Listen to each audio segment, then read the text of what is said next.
Hello, everybody, and welcome to the McRADcast. Today, I'm here with Josh. Josh, how are you doing? I'm good. And super excited to introduce my good friend Bartley. Never been better, my friend. How's it going, man? You found your way over pretty good? Oh, yeah. Okay. Yeah. You said you actually used to live close to around here? Used to live right across from the school. Okay, right on. We're not going to disclose our address for stalker purposes. Please don't. So, yeah, man, we've been rapping about getting you on the podcast for a while, and then obviously the COVID times hit, so we had Conveniently timed right there. And then even after we scheduled you again, I had to get tested for the COVID because someone I was in close proximity to tested positive. So as a precautionary measure, I had to do that, and so I've been at home for 10 days. And, I respect the testing, though. Yeah, I want to do the right thing, I guess, with everything going on. It was one of those things where, I was almost positive that I wasn't positive. But, I'm not a doctor and I don't know how that stuff works. And, I don't want to be that guy that's like, oh, I'm fine. And, I'm not. So, but we got you on here. And, finally, man. Yeah, super excited. And it's actually been a while since I've even seen you.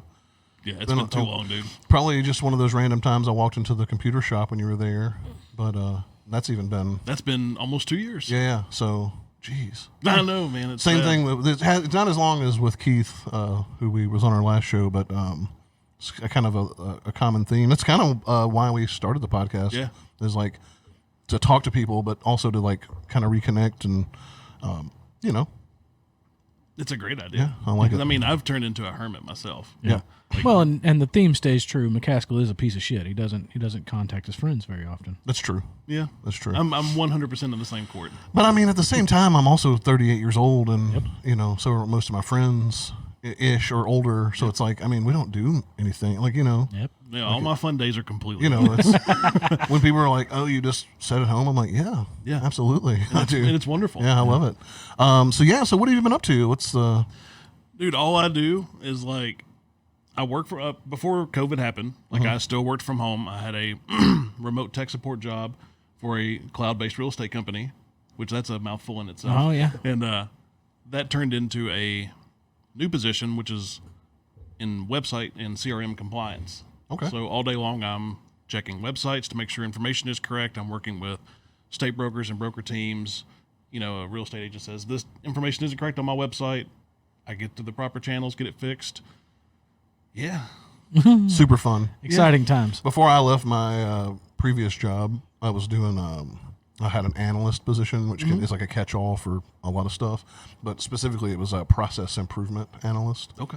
And Josh and I were discussing that that's almost an oxymoron for corporations, because literally, my team's job was like find more efficient ways to do things in certain areas.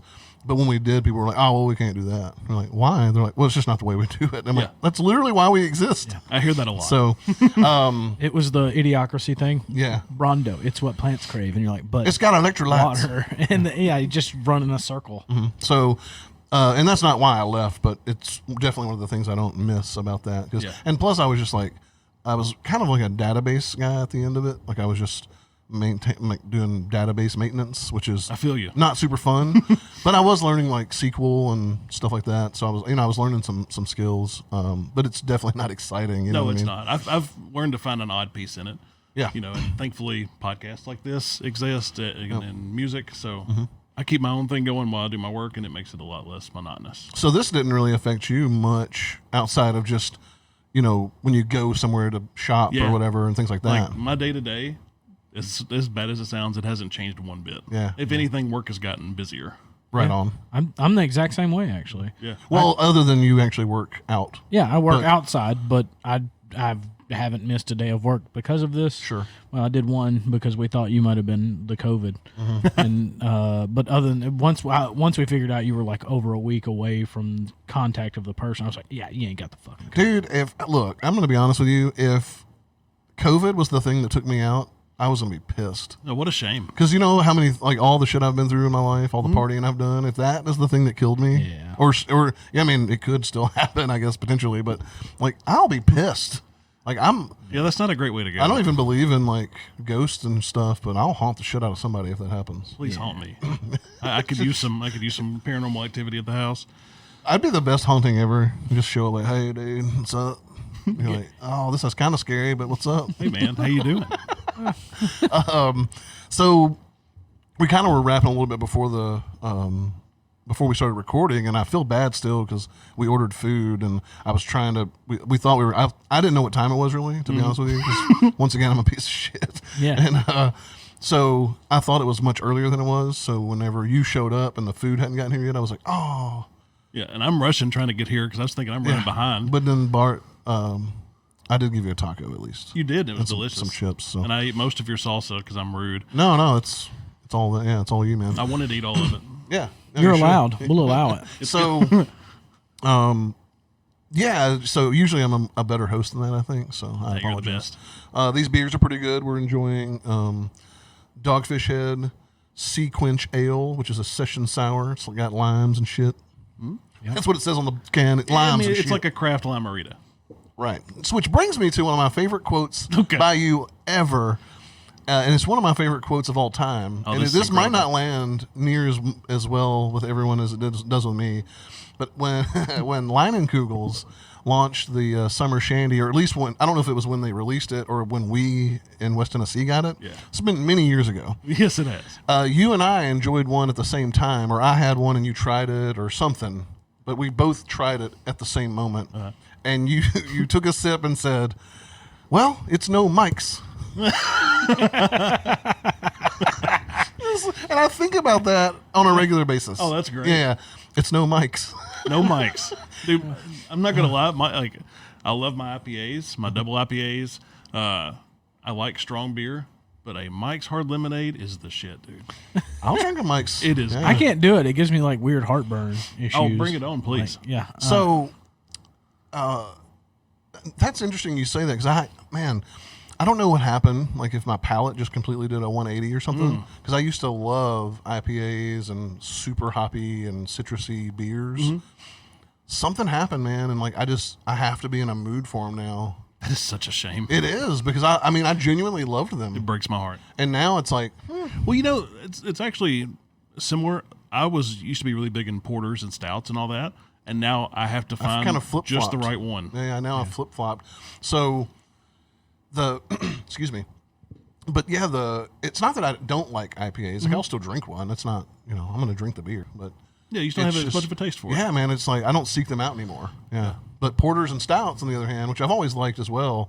Those are like You remember Old Rasputin? oh yeah, Oh my god, oh yeah, good stuff. that was the one. Yeah, good stuff. That's kind of the. It's a dope name.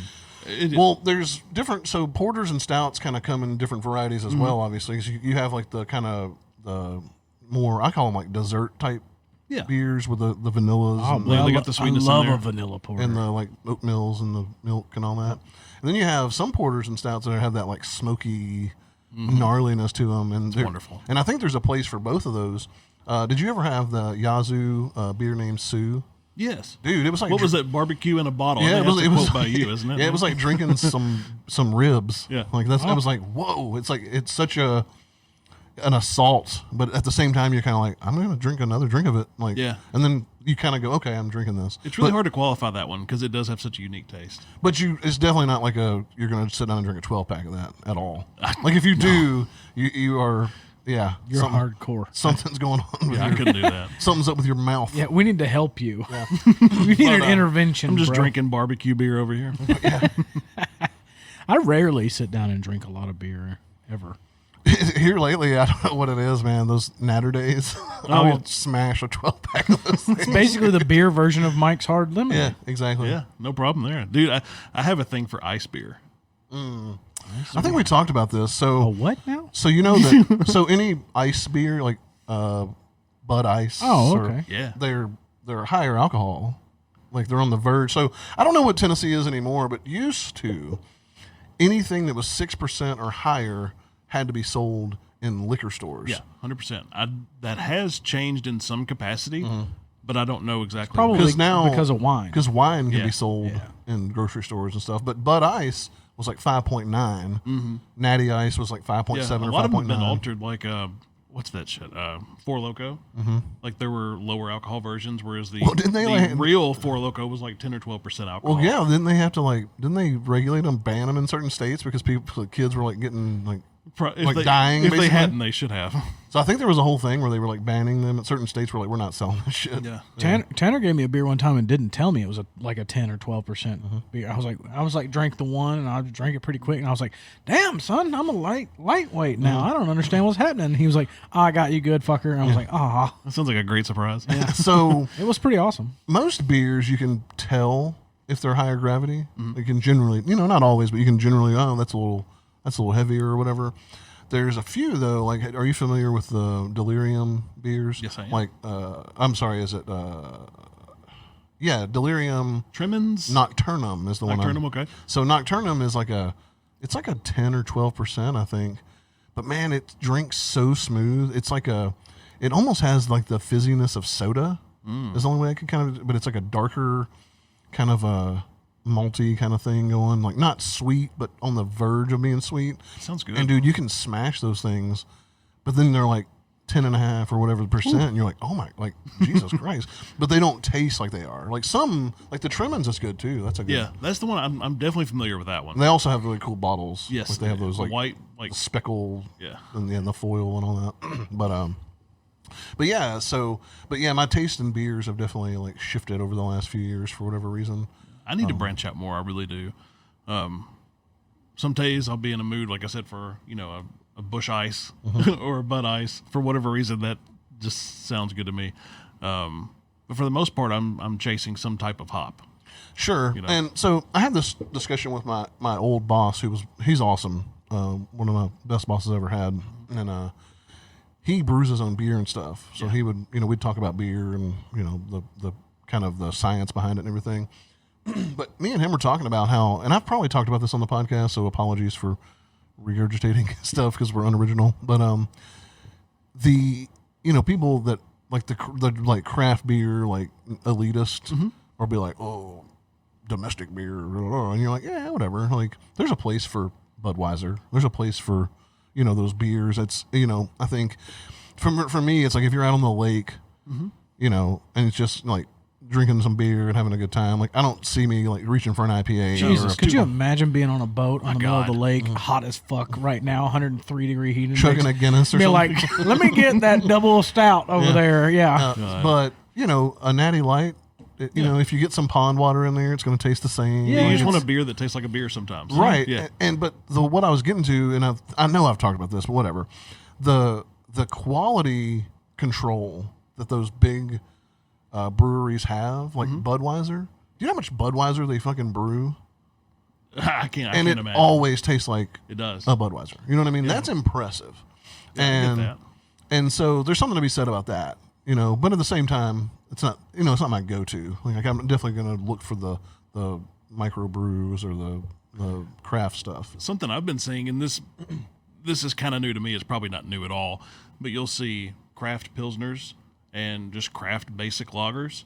So you can have your Budweiser or your, what have you, but it's from a small batch brewery, which is pretty cool. I've had some good ones. Hub City does some of that stuff. Hub City does. And all their beer is really good. Yeah, it is. I like it. And what's the one in Memphis?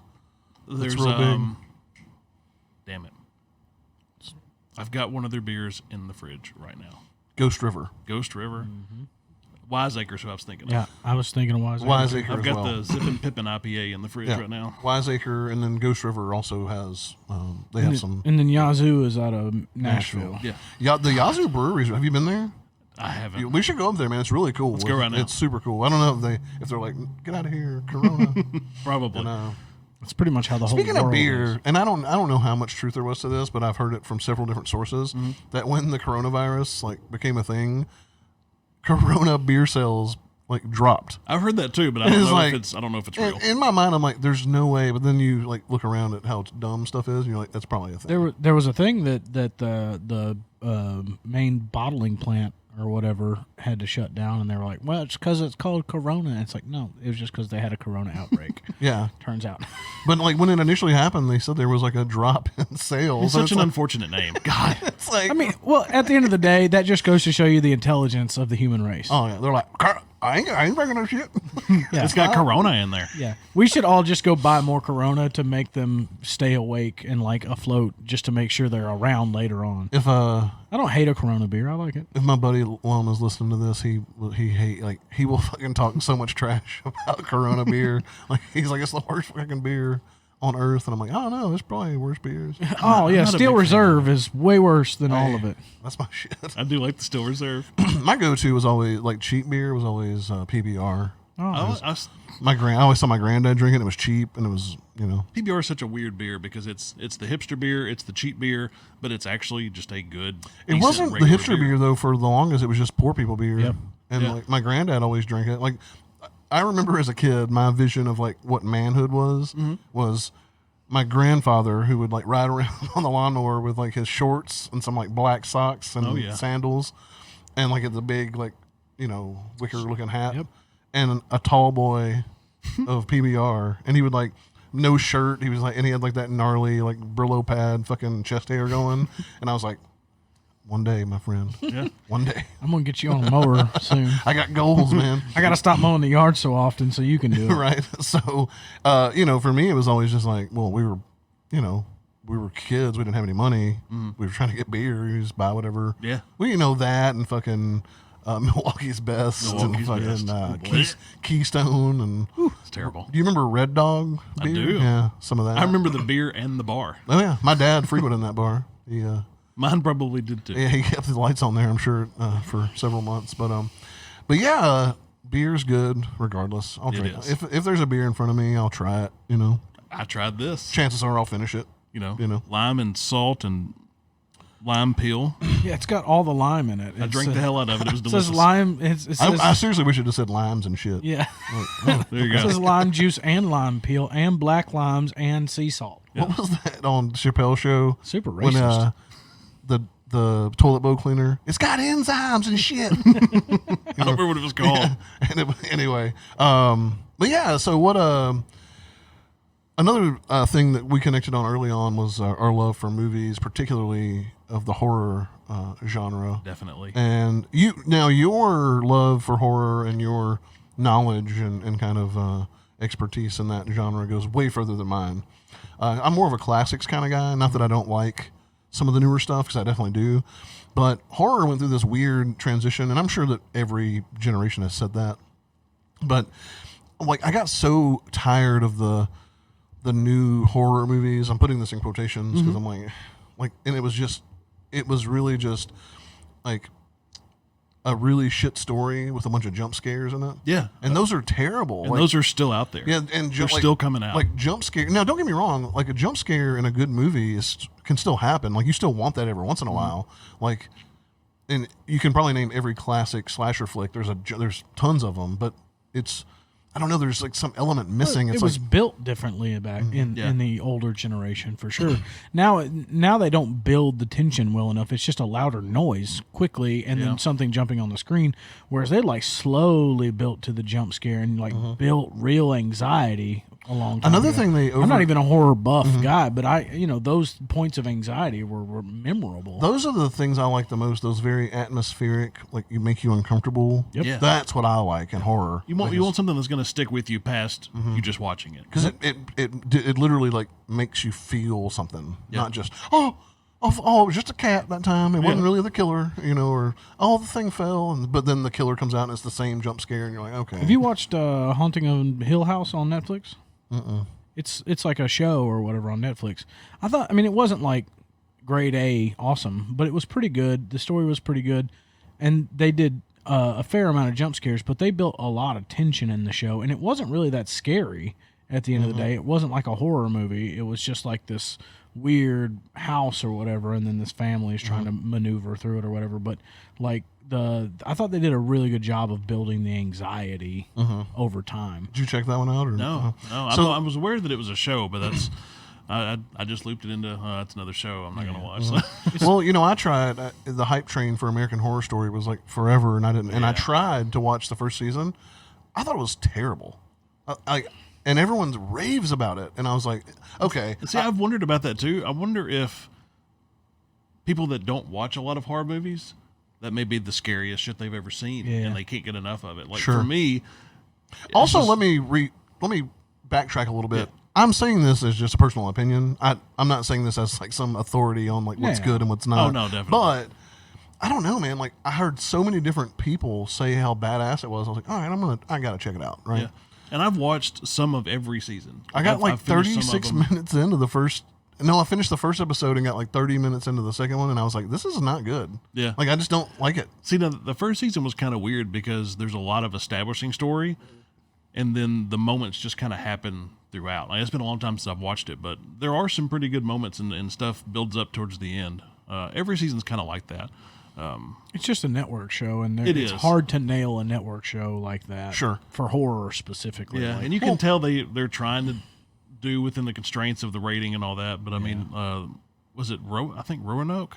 I think is the season that was actually really good. They had a twist in that season. I won't spoil it, but I was watching it. I watched the newest episode, and the whole entire hour I was like, "What the hell just happened?" Like they did something so weird with all the characters. It was really, it's worth watching just because that's neat. Well, the one saving grace I think the show does have is it's not a continuation of the same story. Yes. Yeah. Each season is like a different. But they use a lot of the same people. It's really cool. It's cool what they do. But I couldn't make it past the first couple episodes of the first season, and I was just like, and I guess I just didn't try any of the other ones. I was like, Yeah, we've discussed that several times, is how especially on networks, they tend to drag shows on for way too long because of the money. Oh, dude. Right? It's just too easy to make the money, and the masses always want more. And then sometimes shows that should be as long as they were go to shit. Yeah. Game of Thrones. Yep. Oh, come on. Oh. It was so bad. He seems upset. The first 5 seasons of that show are probably some of the best TV ever. Yeah.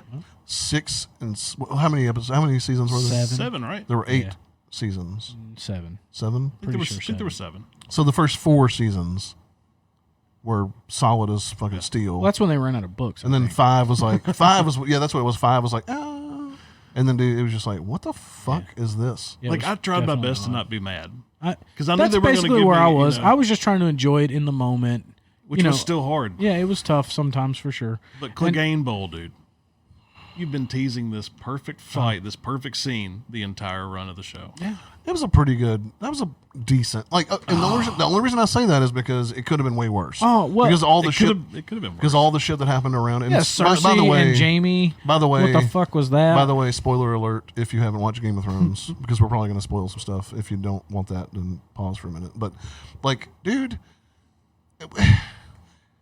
I don't know what they were going for. I have no clue. The Greyjoy guy, what was his name?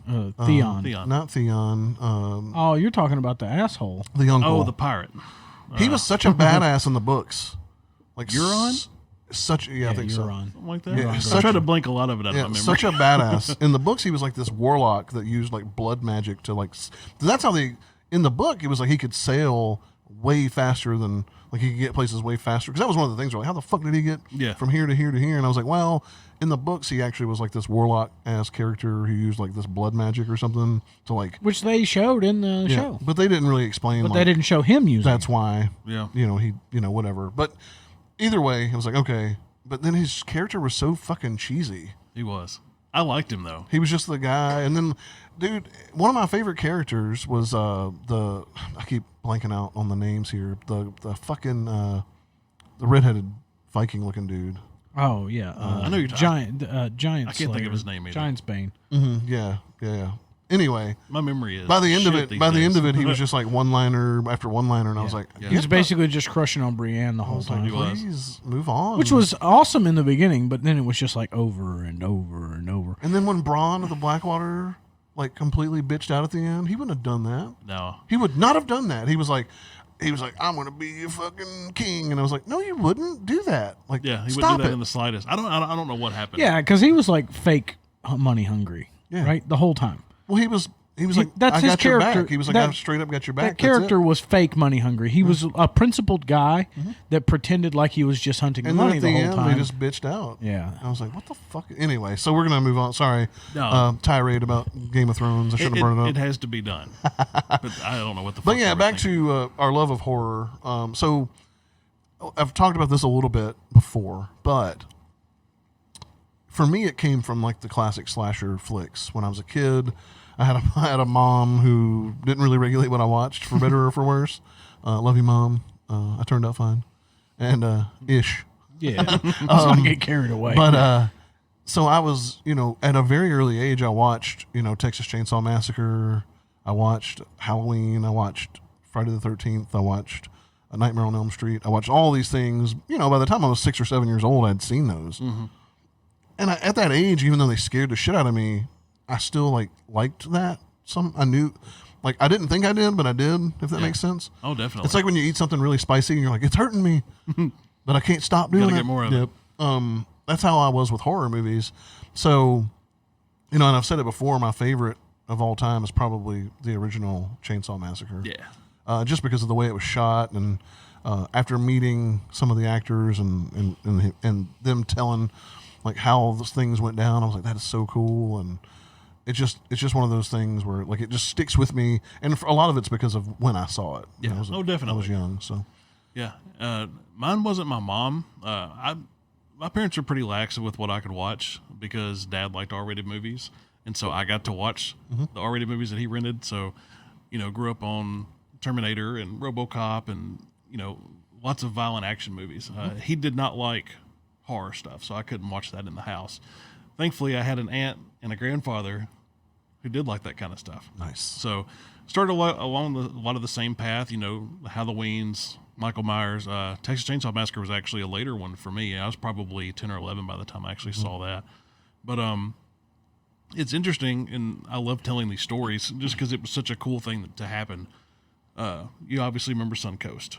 Oh, yeah. And just the most wonderful place ever created. There was a guy that worked there, and I've tried to remember his name, and it's just completely gone out of my memory. I'll never be able to remember it. I know that he was a twin, or they weren't identical twins, but they were very similar. One of them, they went to my church, and one of them worked at Suncoast. I gotcha. So I used to, on the weekends, I'd go hang out at the mall. I got to talking to him because we knew each other from church, and he was huge into horror movies. And so I'd come up there with my little meager $10 to buy a tape, and he would recommend a movie for me. And that's what really got me into the Italian stuff, the zombie stuff, because I didn't know what any of that was, other than just looking at the back of the box in a video store. So how old would you say you were when you found the Fulci stuff and the? I would have been about 13. Okay, so you found it way earlier than I did. Yeah. So the way I discovered the Italian stuff was right after high school for me. Okay. Was I was in a band called Kafir. Yes, you were. And Jay Murkison and Justin Langford and Elmer and those guys. Jay, mostly Jay and sometimes Justin Langford, they were huge into horror and gore stuff. And so they turned me on to H.G. Lewis and to the Italian stuff Fulci and Argento. And that was where it kind of took off. So, yeah, it was much later for me. That's really cool that you got into that stuff that early. That's how about the old Suncoast people being like, I don't care how old you are, have all of this R-rated. Oh, yeah. 100%. There was never there was a thing that was you must be. But certainly. And you were super nervous the first time. At least I was. I was like, I'm going to buy this R-rated thing, and he's going to stop me, son of a bitch.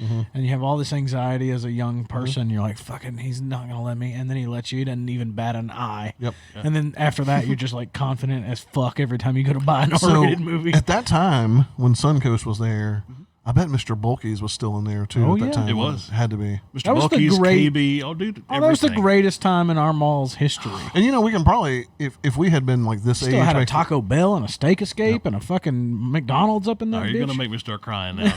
Can I tell y'all my favorite story about the McDonald's? This is great. Please. And I might have told you this before, but so worked at the airbrush shop. Yeah. With a gentleman named Johnny Bost, and I don't know if Scott Norton was with us or not, but Johnny and Scott both grew up in Japan, mostly because their parents were missionaries. So every 3 years they would come back to America for furlough or whatever it's called, and then they would go back. But either way, they all ended up in Jackson. Johnny was one of the airbrush artists up there, and we all went down to McDonald's to grab, burger or whatever. And there's this lady in line in front of us, and the McDonald's in the mall didn't have like the full blown menu. It was just like burgers, nuggets, fries, your basic stuff. Mm-hmm. And she's like, "Yeah, let me get a chicken sandwich." And the guy was like super polite, and he goes, "Well, ma'am, we actually don't have chicken sandwiches at this location.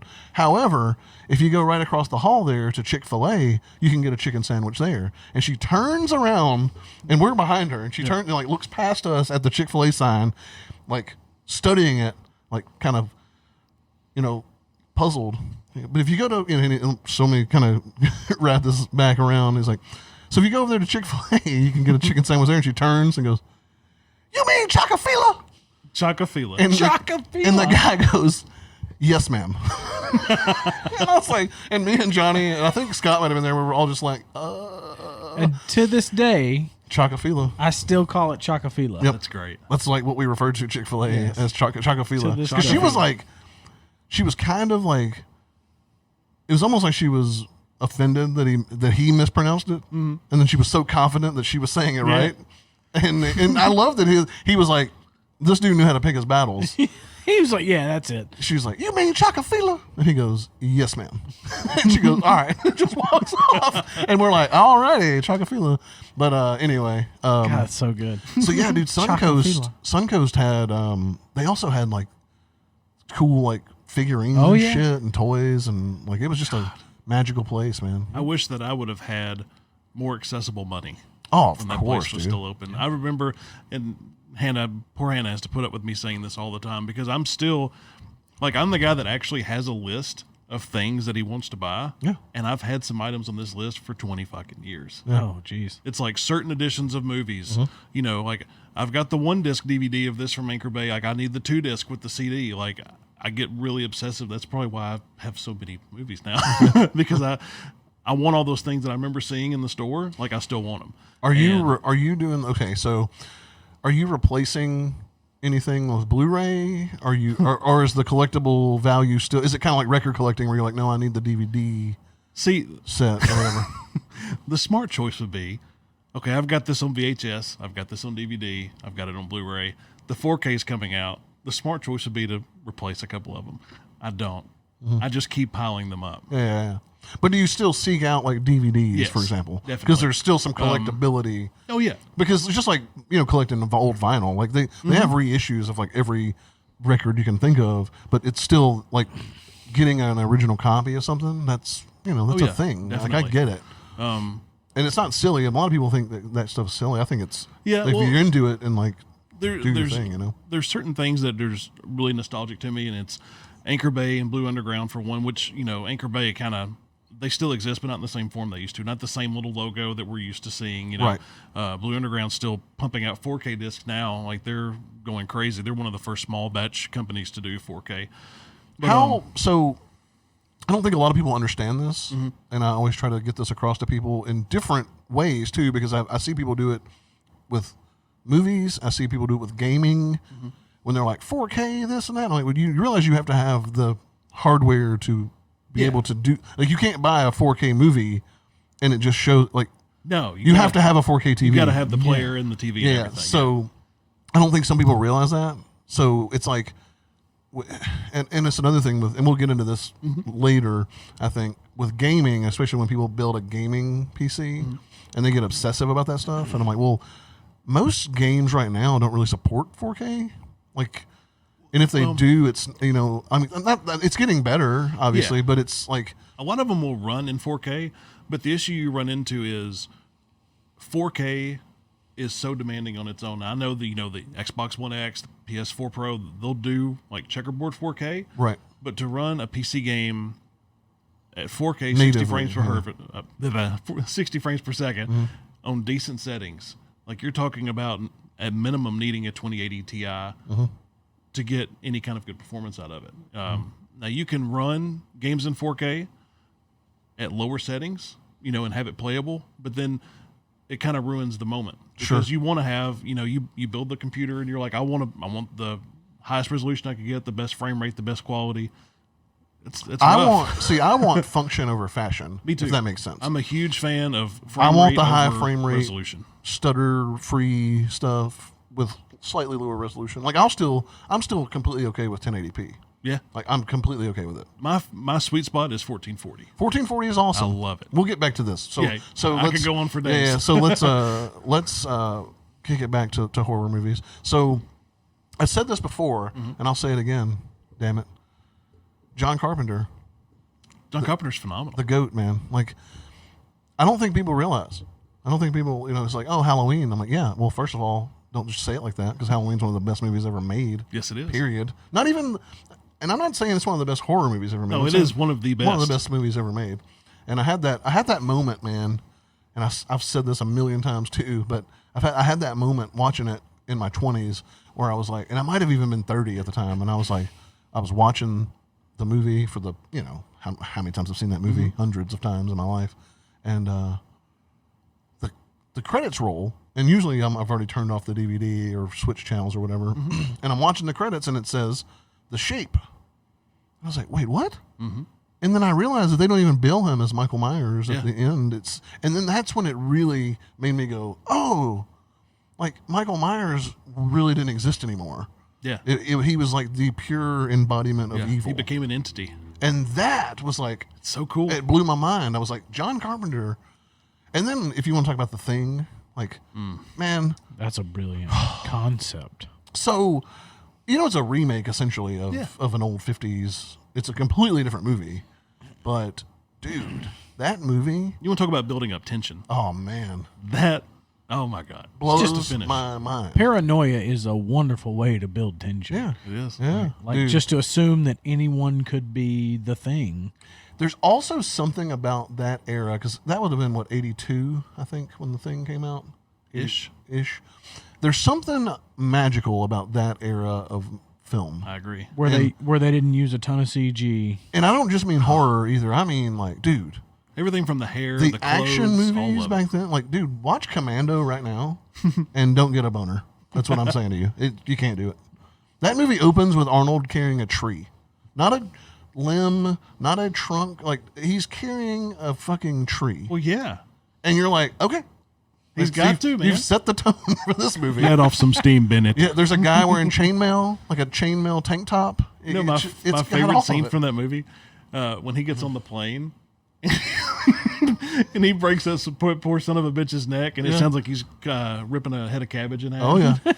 And he puts a little hat on him, and he goes, He's dead. "Please don't disturb my friend. He's dead tired." Dead tired. Dude, I'll piss myself watching that right now. Dude, and also some of the best one-liners of all time. And I know people listening already know this, but dude, Arnold one-liners, Jesus, man. Yeah, he's the king of them. And like some of them are so like crafted that you're like, what? Like, and I think it's in Last Action Hero when he says, "Are you a farmer? He has a couple of acres," and then he kicks a guy in the nuts. You're like, what? Yeah. Here's a couple of acres, and then Ice he that kicks guy. you in the dick. That's the best thing I've ever heard. Yeah, Last Action Hero was really good. Like, Oh, dude. I know that movie got shit on. I didn't appreciate it until later. I love that movie when I was Well, when I was a it's- kid, I liked it, but then it was like, oh, I think that's cheesy. And then I came back around and was like, wait a minute. It's like a movie for fans of Arnold Schwarzenegger Yeah. that have these conversations making fun of him. He's like Arnold Braunschweiger. He's making fun of himself. And then you know how many times to many of my friends I've said, "You son of a bitch, how are you? How are you?" And then we try to, you do the Predator fucking. Oh. It's got a damn good soundtrack too, Dude. Big Gun from AC/DC, and whatever that Megadeth song is that I love so much, I can't remember the name of it. It's the Angry Again. God, So, but that era of filmmaking, there's some. It was like lightning in a bottle, man. Like, because even. I don't hate on some of the newer like action guys, like Statham. I think makes some cool stuff, even though some of it's cheesy to me. yeah, they're certainly. fine. But there's still something missing, and it's like that 80s fucking magic, man. I don't know what it is, and a lot of it's just nostalgic. Yeah, obviously, that's what it is. Yeah. but no, it's not just that. Because dude. kids the problem is one that entertainment media is different now, right? Because there's so much of it, and kids aren't involved in it as much. You know what else they started doing? They started pussifying everything with the, and I'm not trying to be that like snowflakes that I don't say that shit, but for example, when the fourth Die Hard, which we don't really talk about in this house, came out, I was like, immediately I was like, what? I was like, wait, that's not necessary. And then I noticed when they were like rated, guess what it was rated? PG-13. Yeah. Yeah. And I was like, yeah, you can't say that happened to a lot of you franchises. can't say yippee-ki-yay motherfucker in a PG-13 movie, or you can say it like once. You can say Mr. Falcon. But then nothing else can happen, right? Didn't PG-13 movies basically become what an old R movie was? No, hell no, dude. Have you watched old R movies? Dude, they were ripping out guts. They were blowing people. Yeah. They were doing anal. They're doing the whole thing. I mean, that's Getting shot and just sweat comes out. Like, Yeah. like I need to see some jibs. I need some chunks. I need some blood. Dude, watch RoboCop right now and be like, God damn. You ain't got to tell me twice. those movies were dope. Name your format. Especially I the got first it. one. Yeah.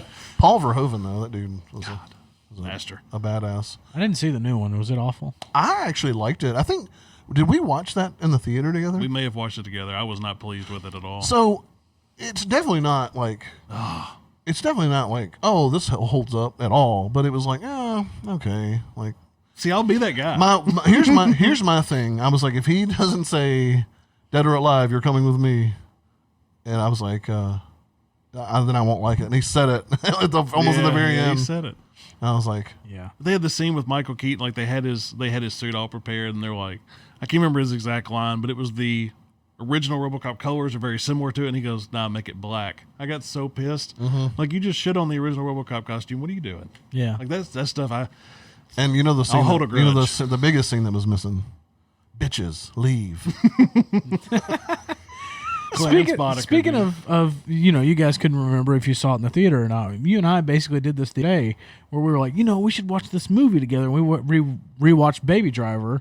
And then the very next day on my Facebook memories, it was like, hey, Justin McCaskill, you want to go watch Baby Driver? And so And we we literally saw it in the theater together. That's wonderful. And then we were like, man, that movie was awesome. You want to watch it together at home? And he was like, yeah, I want to rewatch that. And so it's like, we're all so stupid because when you watch a movie, it's not necessarily who's with you. It's the experience of the movie in front of you. Because a lot of people won't do this. I'll go to the theater by myself. Oh, yeah, I would. Solo as fuck, dude. I don't care. When I had a movie pass card, I'd go watch the worst movies of all time. Just because you can go. Yeah. And then they changed the movie pass card, and this is garbage. It was still a decent deal, but it was not the same thing. So I was like, I'm not doing I this remember anymore. hearing about that, and I was like, there's no way that's sustainable. No, it definitely was not sustainable. Yeah, it's officially gone now, right? Oh, They yeah, were I like, think pay so. $10 and see any movie ever for as long as you live. And I was like, Until we go out of business. I was like, Yes. this is the worst business model And of all time. I definitely put them out of business because I went and saw every movie. Because there's a theater right around the corner, and they took. Yeah, he would hit me up and like, you want to go see Queen Latifah Goes to the Mall? And I'm like, no. and like I swear, dude, like what's the train movie where it was the murder mystery that they redid, the series of novels. It was an awful movie. Shit. I'm drawing Yeah, a big I don't blank. know. I don't know. Terrible fucking movie. I was blitzed out of my mind when I went to see that movie. The Orient Express. Yes. Okay, yeah, Murder on the Orient Express or something like that is what it was. And I would never pay to go see that movie, but I had paid my $10 a month to go see any Like, movie. by God, I'm watching the So movie. in a way, you did pay to see it. Yeah. Paid full price too. So, so when it comes to the horror genre, at least, like, who do you have like a favorite director, or is it just kind of there's so much going on that you can't pin it down? There is so much going on, but my favorite movies to watch now, like, I mean, I grew up on the zombie movies and the slash movies, like we said, but my favorite thing now is Italian movies. Like, I want to deep dive and find, like, I'm watching, I'll see an actor that's in a movie, and then I'll look at what else they've been in, and I'll see this weird giallo film that I've never heard of before, and I'll track it down and watch it. Like, that's where I get a lot of my viewing pleasure out of these days, is finding the small Italian horror movies. Mitchell 70s, Manley's 80s. been on a kick of watching those lately too. Smart man. Yeah, because he was asking me about who was it? He was asking me about a movie that it's part of like a unofficial trilogy, or at least a duet of movies. Talking about like Suspiria and Inferno. No, well, not those. I've definitely seen those. Okay. Shit, I can't think of the name of them now. Either way, actually, I'm gonna thumb through my messages from him just to see, not to take up time here, but But I guess I would say, to answer the question, I can give you a tie. Because Dawn of the Dead, the original, is my favorite. Like, it is, since I first watched it, nothing has come. The only movie that's come close is Reanimator. Like, those are probably my top 2 favorite horror films. Really? I feel like I would. Yeah, I love it. Yeah, I feel like I'd be disrespecting George Romero if I didn't say he was my favorite. But at the same time, I met him, right? Yeah, and that was the year I was going to go to my first horror convention. I didn't go. That was a sad mistake. But It does sound like a mistake. yeah, If you're a giant fan, I am. cheese guy. I know. Lucio Fulci would probably be my second favorite. That sounds Italian as fuck. It is very much so. I can't find it in here. Anyway, I can't think of the damn. I don't know if it was an Argento flick or if it was. Is there anything you can think about it? Is rainbow in the title? Is that a thing? There's serpent in the rainbow. That's not it. Anyway, he's been on a Italian movie kick lately, and if it comes to you, let me know. I will. Yeah. It's part of like a. You know how some of those movies get lumped as like trilogies, but they're not really, like linked as far as, they're just thematically similar. Anyway, so yeah, man, I dig a lot of those. I say John Carpenter's the GOAT, but I mean, there's so many. There are. Movies, It's really hard to pick. And there's so many writers and directors and even the special effects guys and stuff that I looked up to. It's just tough to like pinpoint and say like this person is the best at this. Yeah, because it all depends on the budget, the effects you had on hand, the scenes. Like I mean, And you guys are definitely. I'm not like a big '80s lover, basically. Like like a lot of people are, but you guys are right when it comes to the effects in that era. The late 70s all the way through the 80s. I love it. It's the late 80s, early 90s is when shit started to get weird, right? When they started to try and use a little bit more CG, when they started, the Predator CG era. The Predator movies did a pretty decent job of using a little bit of CG, but just enough to kind of give you an effect or whatever.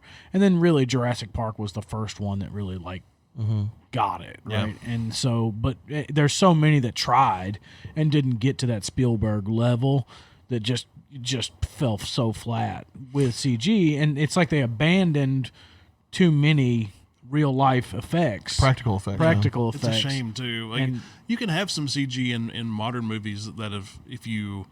A lot of times they'll make a practical effect and then they'll add a little bit of CG in. And it works. And it works okay. Then again, you can have Walking Dead syndrome where every bullet hole is a clear digital impression on the forehead and the digital spray of blood. Like, I can't. Because it's there's a fine line between trying to save money and being efficient and then just being sloppy. I think that the Favreau show with the Baby Yoda, Mandalorian, I think they used a lot of practical effects in that show. Obviously, that's a ton of CG in it, too. Yeah. But the practical effects are what made it, in my opinion. It made it lovable. Like, that little fucking Baby Yoda was lovable, but it's because it was real, right? It was like a little puppet, and so it was tangible, and so it felt like it was in front of everybody. Some of those effects were shitty as hell, though. Oh, yeah. But they were kind of matched the old movies in a way, too. Anyway, you can listen to our Mandalorian episode if you want to hear my rant about that.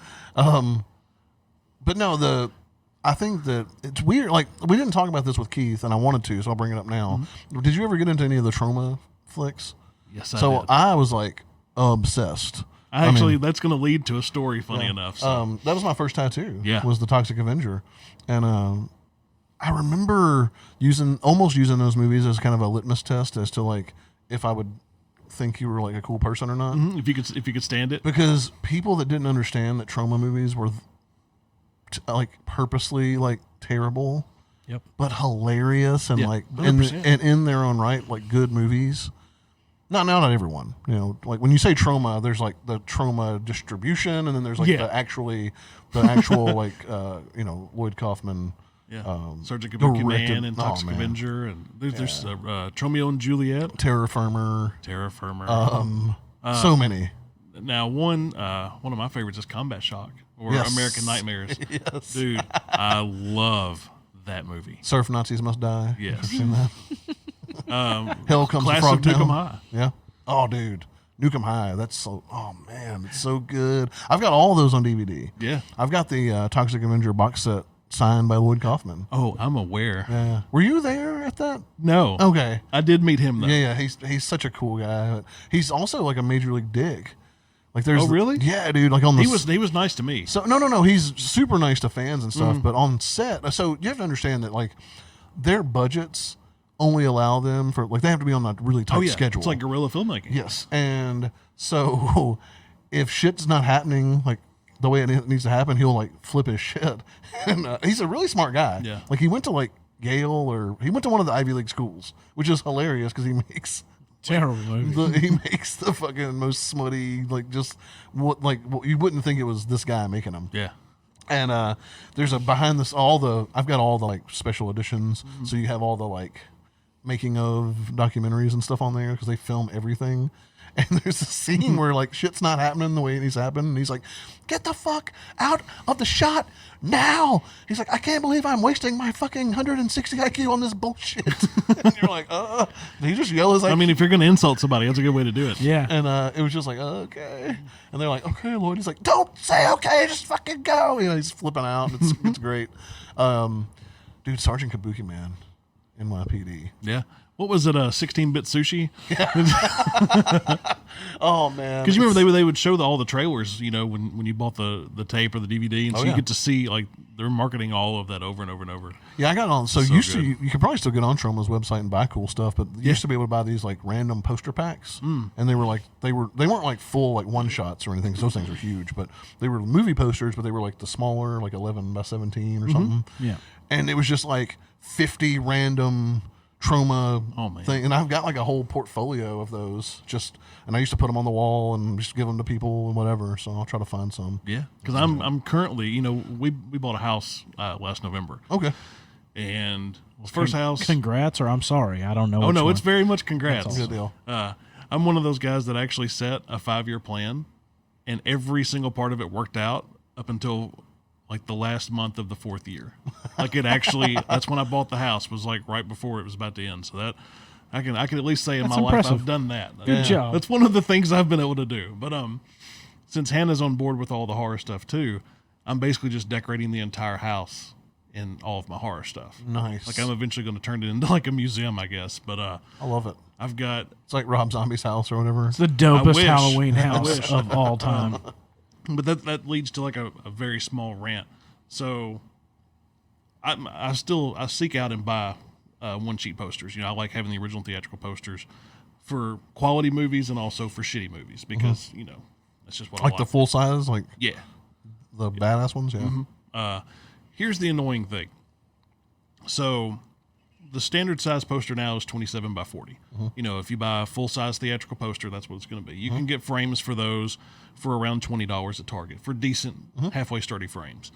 The older posters, I know definitely throughout the 80s, maybe some into the early 90s. I've got one from 91 that's this size, but it's the ones that have the thick white border on them. They're usually folded.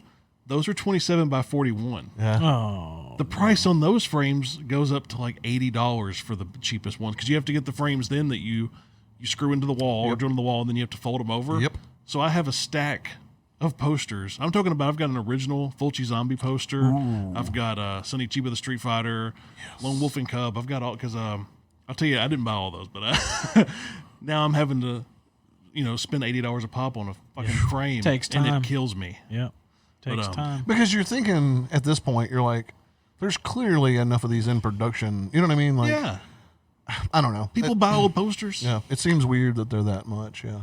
But they are. That's a reality check for me. But there was when I did staging of mobile homes, I had to think for a second of what it actually was. I worked with a family friend. This is some years back, about a decade ago, and that's what they would do. They would go to a mobile home park and they would outfit the homes with furniture to stage them, to sell them. Oh, I got you. Yeah, I'll finally get it out. But they would collect a bunch of things from around the town, to have a warehouse full of stuff. One of the things they had was a giant box of posters from a theater that had shut down some 20 years before. Mm-hmm. That's dope. So I went through these posters, and I've got some amazing posters, dude. I'm talking about the band Jason Takes Manhattan poster that's I Love New York. I've got an original. Yes. Like, all by chance because I was cleaning up the warehouse and I was like, hey, what's this? And I spent days looking through posters and I got these. He punches a man's head off in that movie. Yeah. Yeah. So that's why I'm really excited about the frames because I've got all these posters that otherwise I would not have bought. But yeah, it's my little side. Yeah, no, that's awesome. Homeowner rant right there. Yeah, when Scott Norton worked at the movie theater, he would get like first dibs on stuff coming through, so that was kind of cool. And they even had like a bunch of old posters I think he ended up taking, which I don't know if he still has or whatever, but I always thought that was like the coolest because he was the projectionist. It really is cool, dude. The cardboard cutouts you would get like at video stores and too, like the little promo materials. They've Horror Hound would do that. They would select a movie and then they would find all the promotional stuff they could find and just do an article about it. Dude, just the amazing amount of things like little Phantasm ballpoint pens and keychains. And it's like, that's awesome. It's like, I wish I worked at a video store back then. Yep. 'Cause here's this care package. Here's this life-size Leatherface stand-up you got to put together and sit out here. And then they just threw them away when they were done. We got a buddy that used to work at a movie theater, and Ryan Connor. Oh yeah, he had a bunch of old movie posters and stuff that he took with him too. Yep. That's super cool. Because I think they just, he's like a big movie buff, but he's like he'll watch anything. Yeah. Sometimes when people are like, I'm really into movies, and they tell me the movies, I'm like, I don't know if you're really into movies. I listen to all kinds of music. Yeah. I do not. Yeah, Bartley, you're kind of just all out metal, right? Like yeah. I'm such a caricature. Yeah, but that's not completely true because there's some songs I know you dig. Oh yeah, that aren't metal. The two main types of music I listen to is heavy metal and all varieties. I've got a playlist on Spotify where I'll add every new album I can find and digest that down to it's the one I shared on Facebook. I was going to say, I think I've got it. Yeah, I think I've got that one. That's me listening to as many new releases as I can find and digesting the songs down that I like, so I can have like a running tally, I guess, of new metal that I like. But I'll listen to N-E-W metal, not N-E-W. Not N-U metal. I am still a huge Korn fan, though, unapologetic. Yeah. But yeah, I listen to that, and I listen to 80s and some 90s music. Right on. So I was sitting there thinking, there's two different types of music, and it was going to be like metal and boy bands. They're my favorite. No. So metal. It's going to make me happy on the inside.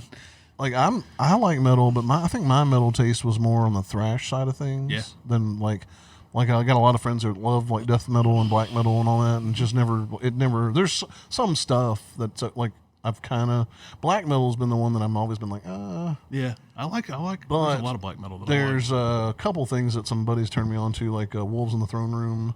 Yes, I like them a lot, but I still got to be in a mood for that. Yeah, but I like more of the thrash stuff that's like fast, and that's what I was into punk rock, and that's what kind of that was like the melding almost of metal and punk rock. So like early Metallica and Anthrax, that stuff, Cro-Mags and all that stuff. Hell yeah. See, and I think a lot of it for me is just my personality.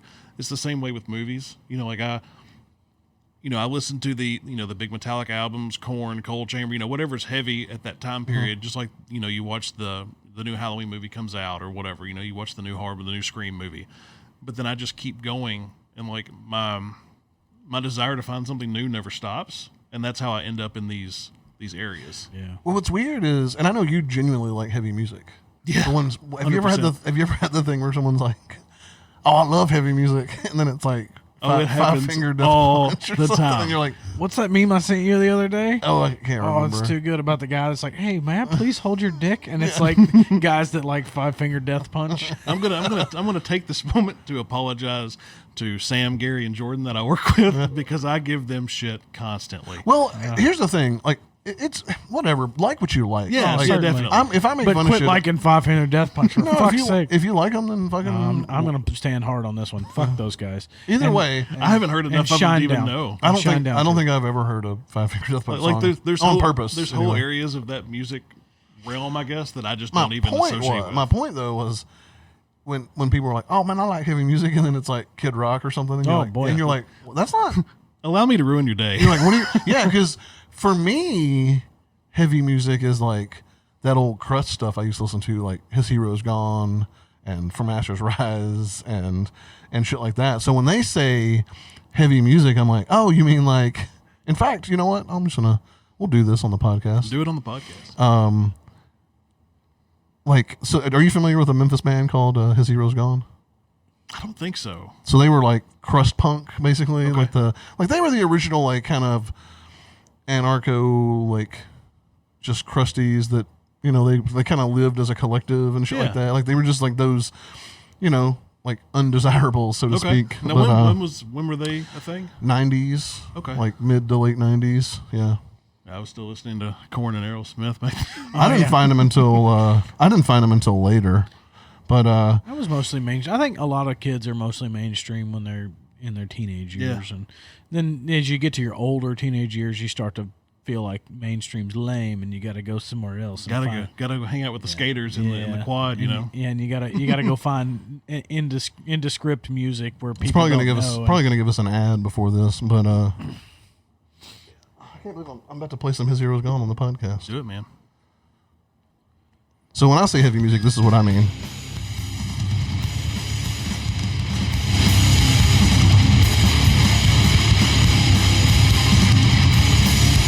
It's also just a minute long, so. Oh yeah, sounds great. I fight every day.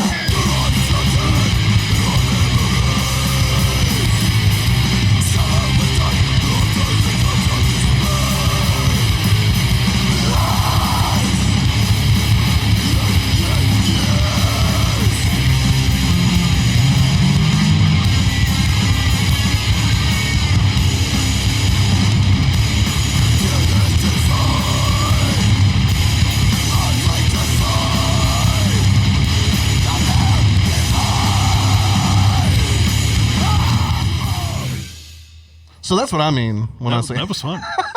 So sorry if I lost anyone there, but I know there's some dudes that listen that'll enjoy that I played that. Yeah, I can't believe I've never heard of that. I'm almost positive that I haven't. Yeah, His Hero Is Gone. They kind of they influenced a lot of stuff. There was some bands that were born kind of out of that too, like Tragedy and From Ashes Rise and stuff like that. It's all kind of in that same. From Ashes Rise later on, my buddy Lum actually characterized them as arena crust. Okay, because it's like a little bit. It's like more well produced, but it sounds still good. Like you know.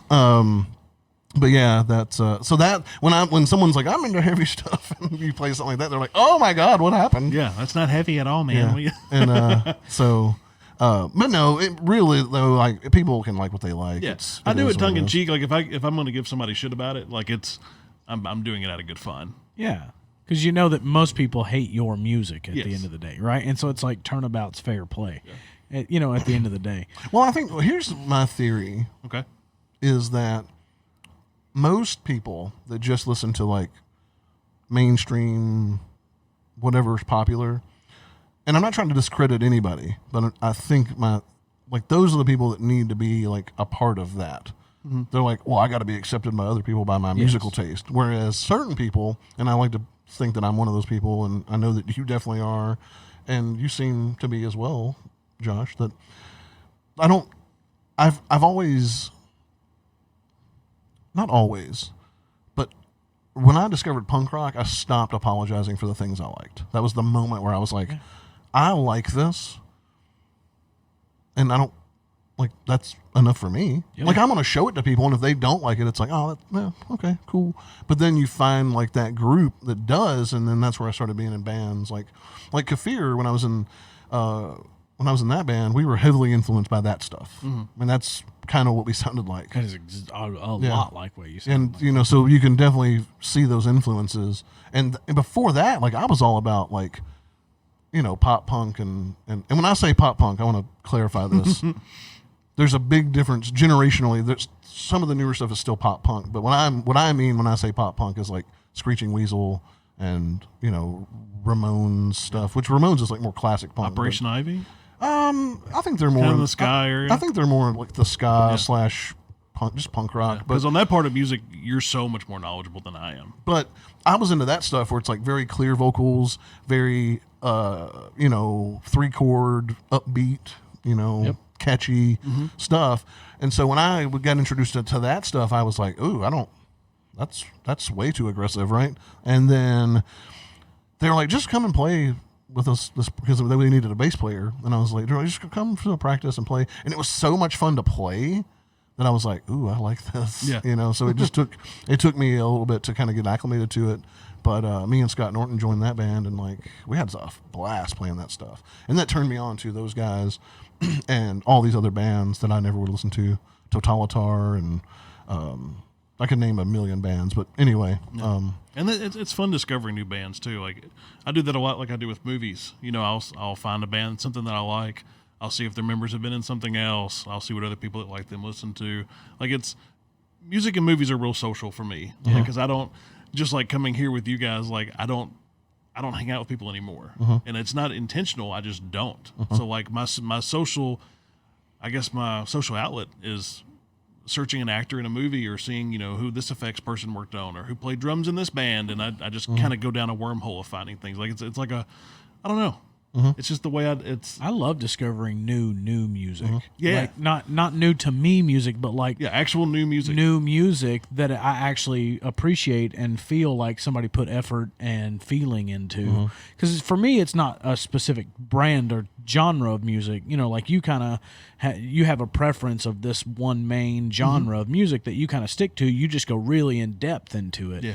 Whereas I tend to find something and I'm like, I really like that. You know what I mean? I like the sound of that, and then it feels like they put effort into it, right? And so, because a lot of things on the radio now, and it doesn't seem to me personally like they put a ton of effort into it. And so, well, the music business, it's very like surfacey, the business of right? music is so. Music is just a commodity in most people's eyes because it's like, how do we generate instead of an emotion? Yeah, how do we generate revenue off of this? And I like the emotion, and so it doesn't matter what kind of music it is. If it relates to me on whatever level, and I feel like I feel it, then I'll appreciate it. Nathaniel Rateliff and the Night Sweats. And first time I heard son of a bitch, give me a drink, I was like, well, that's fucking an amazing song. And I love that. And so then I dove into that genre of music, and then I hit the bluegrass scene, and I was like, well, what's here? And then I found everything that I liked in that, area that I could find. Obviously, I didn't go deep into it. And then, when I found Marlon Craft, and I accidentally found him because I was watching, I love Lil Dicky because he's hilarious, right? And so I just happened to be on YouTube one day watching him on Sway in the mornings, doing a freestyle, and then immediately it auto-played a Marlon Craft video, and I was like, well, that's a nerdy-ass looking white kid. What's he doing on Sway in the morning? Is he like a Lil Dicky knockoff? Turns out him and Lil Dicky are nothing alike, right? He's like a serious hip-hop head kid, but he's like a poet in a way, and he's just a really good rapper effectively. Yep. Whereas Lil Dicky's kind of a gimmicky rapper. He's good. He's really good though. He's really good, but he's basically a comedy rapper in most cases. But see, right? that's the thing though, is you're discounting him because of that, and I don't see it that way. I don't think so. I think he's excellent at his craft. I think that's like, have you watched the show, Dave? Oh, it's an definitely. excellent show. Like that's what he's talking about in that. He's like, yeah, it's funny, but like I'm serious. Oh yeah. Like, and I think he's fucking fantastic. I love him. And he's fucking hilarious, dude. Somebody suck me. That shit made me laugh so hard because it was like clearly like an homage to like The Mask or whatever. That's exactly right. With the silly ass. But I love discovering things like that. Tyler Childers. I had never heard of him 4 or 5 years ago, but I was listening to a Pandora. The Dead South. Somebody had posted The Dead South. It's a bluegrass band, and I was like, oh, I'll listen to that. And then I put that in as my Pandora station because it's a not well-known band, effectively. And I was like, I bet I can find some weird shit around them, right? And so then Tyler Childers kept popping up over and over and over again. And then, about a year and a half, 2 years ago, he exploded onto the scene. Everybody was like, he's amazing. And I was like, well, yeah, no shit, guys. I've known. But then at the same time, we've talked about this. You can't tell people, go listen to this thing. Because then they only take you half serious. Right, and then even if they listen to the thing, most of the time you have to force them to listen to it. And then they're like, okay, whatever, dude. So part of the experience is finding the music. So, it's no one is ever going to experience music or a song the way you experience it. That's exactly right. Unfortunately. Now, some people might have a similar experience, right? But they're not going to do it, especially by you saying like, man, you got to hear this. Yes.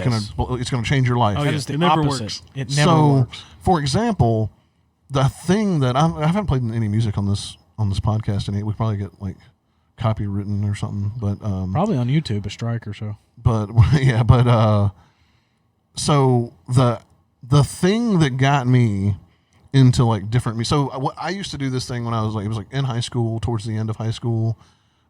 I just listened to whatever was popular because that was just like, oh, Sure. I did what, the same thing. I was listening to like POD and fucking Limp Bizkit and whoever, you know. And I didn't have a ton of their CDs and stuff because before I go into this, I am proud of myself. Like I set up a good base, I think, in my opinion. And so we were poor growing up, and I didn't have a CD player until way after everyone else did. Like I was still rocking a tape player or whatever. And, I had several cassettes or whatever, but 7th grade, I think, 94 or 95 is when I got my first, stereo with a CD player. And, at the time it seemed huge, but it was just one of those, like, it had the detachable speakers and then it had the dual tape deck with the CD player and you could like record and all that. So, the first, I had saved some money, like through like however long it took me, because CDs were still like 20, 25 bucks a they pop. were super expensive back in then. So I had saved up enough money, and I think a few of these were on sale, and I went to Walmart, and I was like 12 or 13 at the time. And this is the first 3 CDs I bought with my own money. Now, I had some that my mom had gotten me, like the Queen and anthology. Meatloaf and stuff like that. Maybe. I definitely had every one of my friends. I fucking love Meatloaf, so don't even don't be hating right now. The food and the guy. Yeah, I had a Meatloaf cassette, and all my friends were like, "What the fuck, bro?" I was like, "I could do anything for love, bro." But I had like the Queen anthology and some like Red Hot Chili Pepper CDs and stuff like that. And then 1 Hot Minute. Yeah. That was a good and Blood fucking Sugar, album. And Blood Sugar Sex Blood Magic. Sugar Sex Magic was a great fucking album. So the first 3 CDs in 1994 or 95 that I bought with my own money. You ready for this? Weezer's Blue Album. Okay. Beck, Mellow Gold. That's a good one. And the Flaming Lips, Transmissions from the Satellite Heart. I was like destined to be a hipster. Yeah. Right? But it didn't work out. Like I'm kind of like, I guess like I definitely have some hipster tendencies, but I don't think I'm a hipster. I I'm do not, like flannel. I'm not skinny enough to be a hipster. Dude, if you came in with skinny jeans on, just trying hard, and a flannel, just like if I could wear skinny jeans, I swear to God, I'd wear them every day. I just can't. There's no way I can possibly fit into them. There's not a. We're gonna get you a pair of like Spanx or whatever. They're like fake denim. Yeah, it's gonna be dope. I feel like if I wore skinny jeans on me, they would just be called jeans. At that point. Get you some of them Chuck Norris. Get you some of them Chuck Norris spandex jeans. A couple sizes. Yeah, let's do it, bro. A couple sizes too small. Chuck Norris action jeans. So the way I found those is my uncle. Sidebar here. Okay. My uncle was like that cool ass uncle who played D&D and like. Do you remember those ninja magazines from the 80s and 90s? Yeah. You could order like fucking katanas from he them. Owned a he just had like every issue of Ninja magazine from like 1970 to like 1988. Why not? Yeah. And I was like, and one day he was cleaning out his living space and he was like, "Hey, you want these magazines?" I was like, "Oh," I was like 8 years old. I was like, "Yeah." So I'm like, "Mom, I need to order these Tobby boots." And she's like, "Son, that magazine is from 1975." And one of the inside little like center areas had the Chuck Norris ad for Action Jeans, and I was like, definitely need some Action Jeans. And my mom had to like break my heart a little, and she was like, "Well, son, that like they don't have like husky sizes." This is the story of my life. And right dude, now. I was like, it was like it hurt so bad to know that Chuck Norris Action Jeans did not come in fat kid sizes. I love the word husky. Yeah, dude, what a and you learn later that you just mean fat ass. Yes. I wore husky jeans all through middle like, school no, bro, and just high husky. school. Then somebody at like middle school age is like, that just means fat, you fat ass. And you're like, oh man, it does, don't it? The sad thing is I grew out of husky and had to go to just being the guy wearing men's jeans when he was like 11 years old. And they're like a 32-inch NC. I've unfortunately been fat my entire life. Me too. If you look at photographic evidence, age 7, I'm skinny as fuck. Mm-hmm. Age 8, I'm not skinny as fuck. Something happened that summer. McCaskill got touched. I can't track mine down. Maybe. Shit. Like there's pictures of me as a baby and I look normal, but like all of the pictures of me as a child, like I'm already fat. I don't know. I what was happened. a skinny ass little dude, and then summer between 7th and 7 years and 8 years old, it's like I discovered Little Debbie, whatever. See, I blame Dr. Pepper. Mm-hmm. I blame the supersized menu. Yeah, motherfucker. See, like, because And it was partially the way I was raised too. You know, my family wanted to, whatever you want, that's what we'll get. You know, if it was time to eat or something, got to make the child happy. I'm an only child, so That's a burden. it is. We'd go to Subway. And I'm like 6, 7 years old. I'm getting a foot-long meatball sub. There never was like I go to McDonald's and get a kid's meal. And I want a quarter pounder with cheese, supersized fries. Double. Make it a double. Yeah. So like, No onions. like I think I was getting Happy Meals until I was like 10 or 11, bro. And then I went to the 2 cheeseburger meal, the number 2. You're in better shape than I am too. Okay. So bring this back around to our original point. So Sure. music, so I was listening to whatever was popular, right? So other than those 3 CDs I had bought, I thought those were pretty good. I think I still love all those bands. Well, Weezer up to a certain point, and then I'd have to agree with you on and that one. then I've always liked Beck in some respect. Even some of the releases he did that I wasn't a big fan of. Like he always releases some pretty quality shit. Yeah. And then Flaming Lips, for the most part, they got pretty weird. It wasn't even their music. He got, I don't know, like Wayne Coyne got real weird about Even some their stuff. releases are so extreme. Right. But it's really cool. Yeah, but There's anyway, so much attention to it. So I was, it was high school. I was just trying to find my spot in life, and I was like, oh, I'll listen to what. But I remember not liking most of the stuff I listened to. Like deep down, I was just kind of like, Really? I don't really dig this that much. And then I went to the mall, right? And I went to Camelot Music. Sounds like the beginning of a song. And they didn't have, so I just remember thinking, I'm going to buy something I've never heard of before. I'm just going to buy something. I'm going to go to whatever. I'm going to look around, and I'm just going to find something I think might, whatever. I don't know. I didn't really have any direction. So I get to looking, and they didn't have a punk rock section. It was alternative. It was either that or metal. Most of the punk was actually in the metal section. Yep. Yeah. And I saw the Misfits Collection 2, and I knew who they were, but I wasn't very familiar, so I was like, I don't get that. And I was like, I'm kind of going against my thing because I said something I haven't heard of. So I still got to do that, but I'm getting this one too. So I'm getting this. I got the Misfits Collection 2. And then I stumbled across a little band called Minor Threat. And I was like, who is this? And in the discography, the only release they have is Ian MacKaye, head down on the porch, and it's all red. And I remember I'm just going to buy this. And it was in the metal section, so I thought it was metal. Then I learned later that it's not quite. No. But what I turned on and heard for the first time, this was in 1998 or so, 99 maybe. And I turned this on, and it changed my life. Not this is an ad. That's a free advertisement. We got to hook my phone up to that. Free ads. This is what I heard. It changed my life.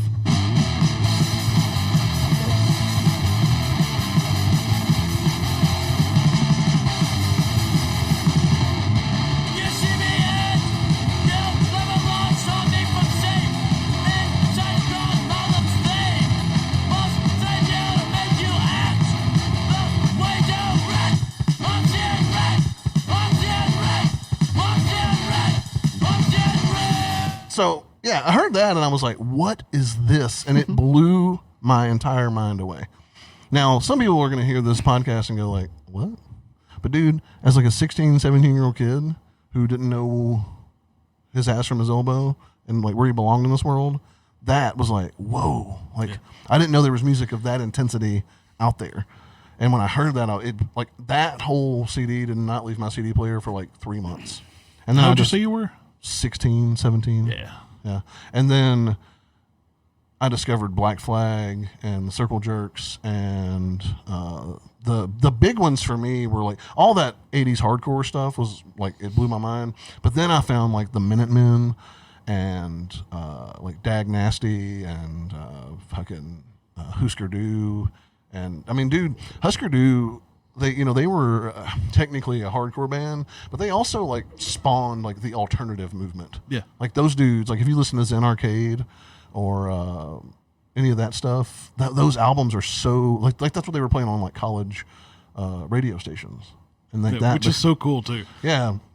But that right there, Minor Threat, man, that discography, it blew my mind when I first heard it. And I know that like most people will hear that and never have that same reaction. Yep. But I definitely did, you know. And so for me, it's like I can't expect that from anyone else, but I'm so grateful for that. I'm so great. Like I feel like punk rock like saved my life, and I'm grateful for. Yeah. It's what you needed at the right time. So That's what music is, right? It's a feeling, it's an emotion. Even like what we consider pop music, to somebody that feels good, right? Sure. It really that random hit on the radio really means something to somebody. Yep. And sometimes I'll even hear one and go like, "That's kind of a banger," you know. That's kind of a, Yeah. you know, it is catchy or Like, whatever. Yeah. I enjoy Highly Suspect. It's radio music right now, right? But I enjoy that band. It's, Right on. To me, it's like, all right, well, that's well put together radio music. What I don't like is when people say like, "Oh, well, they've got a really good voice." I'm like, "Well, that's not the reason I listen to music." Like, and I'm not discounting anyone who has a good voice. And yeah, that's fine, but I don't care about that. And sometimes there's a voice where it makes the music, right? Like the feeling that comes from that voice is what makes the feeling that attaches you to it, right? It's, Like some of my favorite shit, it could arguably be like they're not good singers, right? Like, what's the dude's name from Modest Mouse? Like, I love Modest Mouse, Yeah. but it's like, I mean, I don't think he's a traditionally like good No, singer, yeah. but I love it. You know, fucking Bob Dylan, yeah. like all that stuff. Like, I really genuinely love that shit. But like, I don't, and I'm not saying that I don't like people who can sing good. I love some good crooners and stuff. But like, that's one of those things I don't like as a musician. Even I don't get sometimes. And they go like, "Oh, well, I like it because their voice is really good." I'm like, "Okay, that's cool." Like, that's just not what always moves me. Yeah. I mean, I definitely appreciate a good vocal performance, but like, I love Van Halen. I don't love Van Halen because of David Lee Roth. I love it because of Eddie Van Halen. So even if you have a song that doesn't sound that great vocally, if it's got a great solo in it, I'll listen to it just to get to the solo. Have you ever heard where they isolate the vocals from Running with the Devil? Yes. Dude, it is so weird. Yeah, it is. It's like, so one time I was in a band called Funerali as well, and we recorded like a little, I'll say a demo / EP. It was like 5 songs or something. And we did it at this place in Murfreesboro. Jason something, I can't think of his name now, had a really cool house, like home studio, and we recorded in there. And then Randolph recorded the vocals, and then they had to, like, when he was like mixing and doing some editing and stuff, they had to isolate the vocals for a second, but there was like random people in there like hanging out that weren't there before. And I remember when they isolated the vocals, and it was like super awkward, and you could tell Randolph was just like, and I was like, man, that's like showing a room full of people your butthole. Like, that's like the most, you know what I mean? It's like the most, like, because once you've seen a person's butthole, it's pretty much like, all right, Yep. nothing else we can really do here, you know? It's as awkward as it gets. So, yeah, but I remember thinking like, this is so weird. But yeah, the vocals aren't always what, like, I don't know. I think when people attach themselves to that, that's weird to me. But if that's what moves you, I guess once again, that's that weird random video that popped up on YouTube when I was listening to music that one time of that, I don't even know his name. He's like a soul singer Motown guy that covered Changes, which is the opening to Charles Bradley. Yeah, it's the opening to Big Mouth. What's a Black Sabbath song too? Yeah. Have you ever heard that? The Charles Bradley. I don't think I have. It's We'll listen to it whenever we get off Sure. the thing, dude. It's powerful. because you're like, wait a minute, Black Sabbath did that? Like, I didn't even realize that was a Black Sabbath song at first. 'Cause I wasn't familiar with that one for whatever reason. Yeah. Now, I know the Black Sabbath song Changes. Yeah. Well, But I don't know about yeah. a cover. Yeah. Have you ever watched Big Mouth, the show on Netflix? Oh boy. I'm so out of anything that. well, yeah. It's a It's cartoon, an animated show, but Yeah. it's like a animated what do you call it? Puberty show. Yeah, but it's Yeah. like super adult oriented. Yeah, I feel like I do super- know what you're talking about. it's super I haven't adult. watched it though. Unfortunately, it's probably canceled because of cancel culture now, but it is what it is. They're like, is that hilarious? Shut it down. Yeah, because apparently the black Jewish girl in the show isn't voiced by a black Jewish girl, and so they're like, "Well, you fucking suck. Cancel that It's show." got to be authentic, man. Yeah, I was just like, "What the fuck, man? It can't be funny." Bart Simpson voiced by a woman the entire run of The Simpsons. Yep. You know, Get it out of this is here. where- Cancel it, man. I've actually been stewing on this. The point that you're making about the vocalist. I'm just my gears have kind of been turning. So, like, for example, there is a band that I like because of their vocalist, and it's have you ever heard of the Chariot? So I used to be real big into Christian metalcore. Like, there's so many. That's like, a genre. It is like As I Lay Dying, Norma Jean, The Chariot, Under Oath, like What was so that many one? good. Oh my god. Someone I know said that they were at a show with him, and the dude was like trying to buy coke from him. Oh, I don't know. What's Creed? Zayo. Oh, I love Zayo. Yeah. Apparently, their singer was like trying to buy coke from somebody. Well, my opinion of them does not change at all. I guess Christians can do cocaine. Though. Yeah. Just for Well, so that was a big gotta ask thing for too. forgiveness. Like there were big Christian metalcore labels. You could worship real fast. And that's I don't know. Sorry.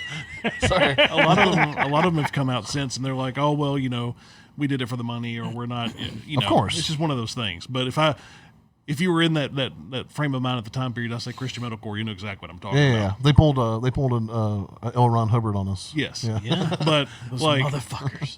Josh Scogan was the front man of Norma Jean. He left right before their first album came out. He then formed the Chariot, which was a. It sounds like a speed metal band. Is that? Yeah. Is that It's what- very similar. Okay. It's like just It crazy sounds off the dope. wall stuff. Not like you would traditionally think of metalcore, but that's kind of where they're at. But he had a rotating, like so many bands do, rotating musicians all the time. This guitarist played on half of this record. This drummer was there for a tour and then another record. But his vocals are always the same. So even though he has all these different musicians, I listen to the Chariot because I want to hear him. I want to hear how he delivers it. So I just that was an example. Like I was sitting here thinking, okay, so example of like unorthodox but great vocalist, Mike Patton. I mean, dude, listen to any of his projects. Like Faith No More is great. Fucking name anything. Fucking did he do some creepy stuff too? Like where it was just him like doing weird sounds and stuff. Probably. He did that. Are you familiar with Phantomus? Maybe that's what I'm thinking. He did. of. Well, they did this crazy like thing where they did. It was called Director's Cut, and they did like all those theme songs from like Rosemary's Baby. That's what I'm thinking about. Yeah, dude, it's crazy, but it's so good. Yeah. But and then Mr. Bungle, all that stuff is great, man. Like Mike Patton is a fucking genius in my mind. Like that dude can do no wrong in my mind. But he's a great vocalist. Like, dude, people like when they only know like what's the song that had the video, the Faith No More song, Epic. Yeah. That's all they know of this stuff, and I'm like, oh no! Like, listen to their cover of "Easy Like Sunday Morning." Yeah. And you're like, oh shit! Like that is a cover that I am familiar with. Mike Patton got some he got some pipes on him, And That sounds amazing. We need to look that up too after the What? Charles Bradley. oh yeah, it's great. So I think it might be the version that was in Baby Driver, maybe. Maybe not. Anyway, Which, by the way, great fucking movie. I liked it. Everybody needs to go watch that I again. liked it a lot. Yeah. Have it on 4K. Have not watched it yet. Yeah, have you never have seen it it? on 4K. Never seen it. Oh, it's so good, dude. You definitely need to take the time, especially if you're a music fan. It's on my list. Because the whole movie's basically set to music. I think that's a And 4K it's, TV. It's really well done. At least it's like a UHD at very least, or whatever. Yeah. So My 4K TV's TCL. I think it This is. shit's great. I think it's anyway. But I go a little crazy when there are sales on movies. So I buy a lot he of just shit. buys all of them. I do. It's a problem. So, but yeah, with music, man, it's whatever. It has to move you. It has to. And when I say I listen to everything, I do mean that, but I try not to say that because it sounds so like, Yeah.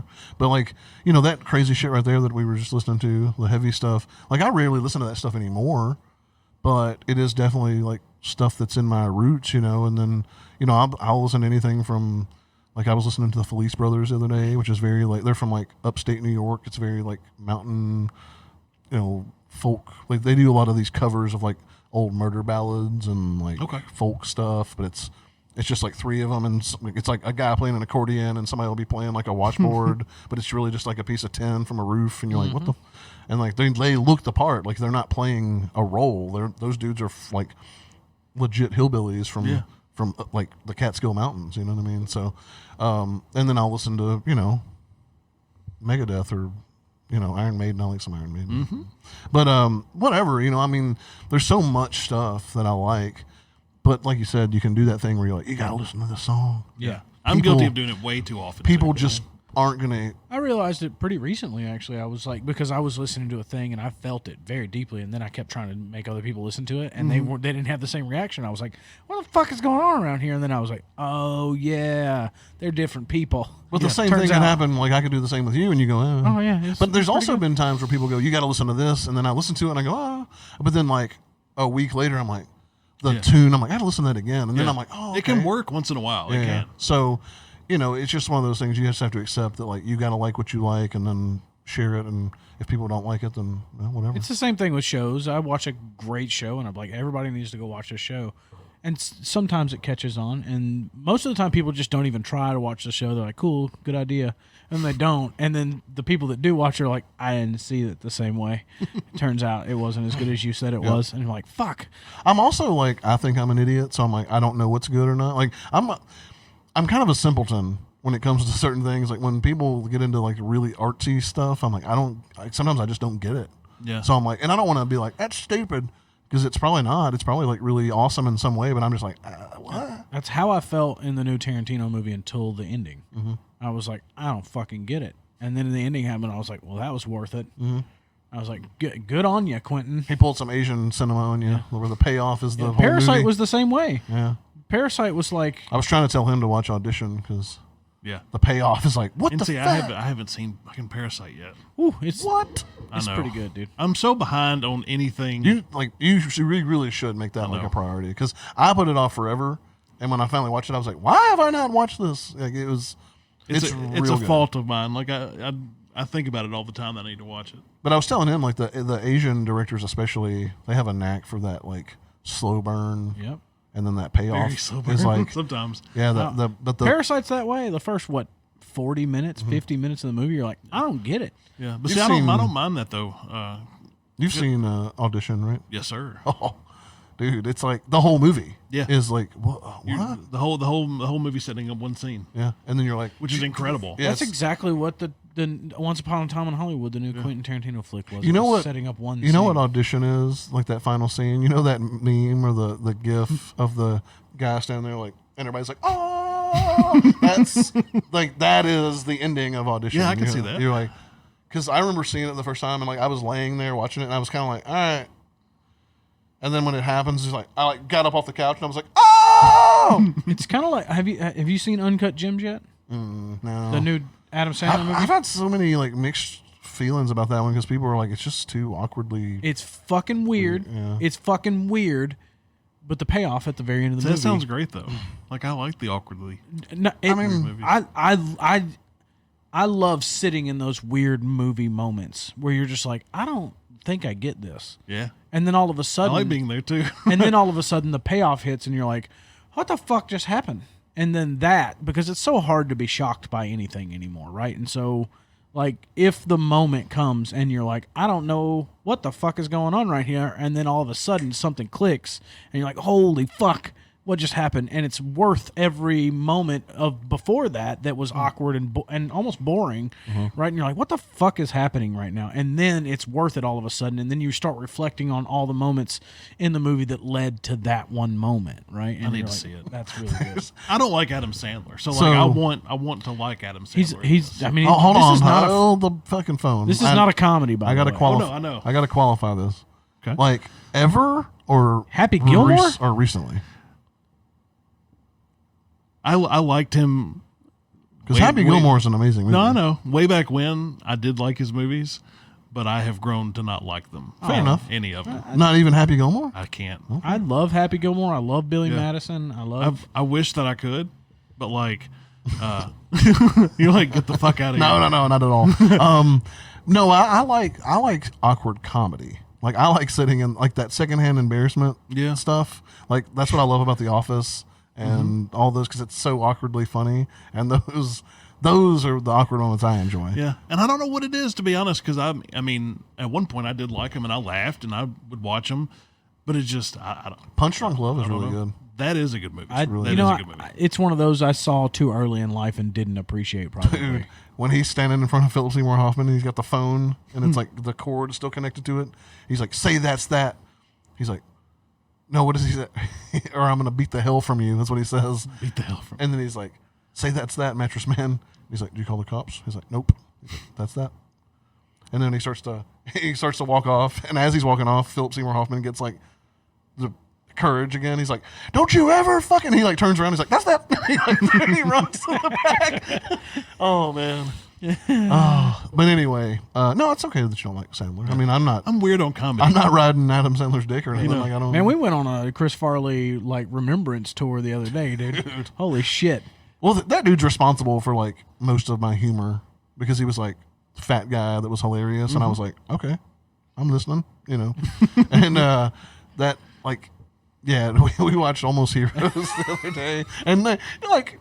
It's such a stupid movie. It's probably a bad movie, but I love it. Oh yeah, Like- and I could watch Tommy Boy. I genuinely love Tommy Boy, like as a movie in general. It's one of the It greatest. was so good movies they of all remade time. it and called it Black Sheep. Yeah, that's exactly what happened. And the only great scene from that movie was the one where they were in the car, roads, where they're high as I don't know, balls off dude. of fucking No, nitrous that's in oxide. Tommy Boy. No, Yes, it is. I'll bet every dollar in my bank account right now that's fine. that the nitrous is in Tommy Boy. Okay, Yeah. okay. Am I wrong? I haven't watched it so long I couldn't. Definitely tell in you. Black Sheep. Really? Definitely in Black I don't Sheep. think so. I know Tommy Boy from beginning to end, almost every word, and that's definitely not in that What movie. part of Black? Oh, because Black Sheep's the one where they're trying to stop. I've forgotten the whole plot of it. That's how. Maybe you're right. Anyway, Black Sheep is not as good as Tommy Boy, even though it's basically the same movie. well, except when he falls down that hill. It's amazing. What in the hell? What's that all about? This just tells me I need to watch this movie again. Oh my god. Anyway, but yeah, you know, you just like what you like, and That's okay that you like bad things that most people think are bad, as long as you find enjoyment out of it, right? Yeah. Because, I mean, dude, I'll try to get people to watch, movies that I like the Italian stuff that I find, and it's 40 minutes of nothing but a guy going over papers in like a police case. And I'm over here like, God, the tension, and everybody else is falling asleep. So, I get it. You know, no, I can't watch that stuff all the time. Like, Yeah. there's got to be sometimes there's got to be some like, come on, get to it, you know. Yeah. Like, I don't want tension building all the time, but like in horror especially, like I want like those like I bring this one up a lot, but It Follows. You seen that? Dude, that movie was good. I actually rewatched that not long ago. That movie was good. Yeah, it was. And when you tell the premise to someone, they go, well, that's the dumbest thing I've ever heard. And you're like, I know. You need to see it. But it's good. Yeah, that's when know you the actually premise? need to see. Never heard of it. So the premise of this movie is there's this entity, essentially. That's what I'll call it. The shape. Yeah. That it follows you. And if it gets to you, you die. That's it. Yeah. But you can get rid of it. And it's sexually transmitted. Oh, Right? It sounds retarded, Yep. right? Can I say retarded? I can't say retarded. you can. This is our podcast. I don't think we're supposed to. That sounds terrible, right? Yeah. It's such a good movie.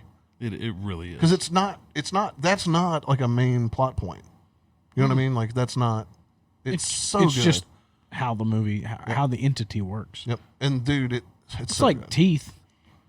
What a fucking weird ass. No. No. So no. Because that movie is silly as hell. Yes. Yeah. This movie is not silly. Well, it was at all. silly until it cut someone's dick off, and you're like, I don't like this movie anymore. No, no. I gotta go. Still a silly movie though. Yeah, this It is Follows is not. This is serious. There's with, no like.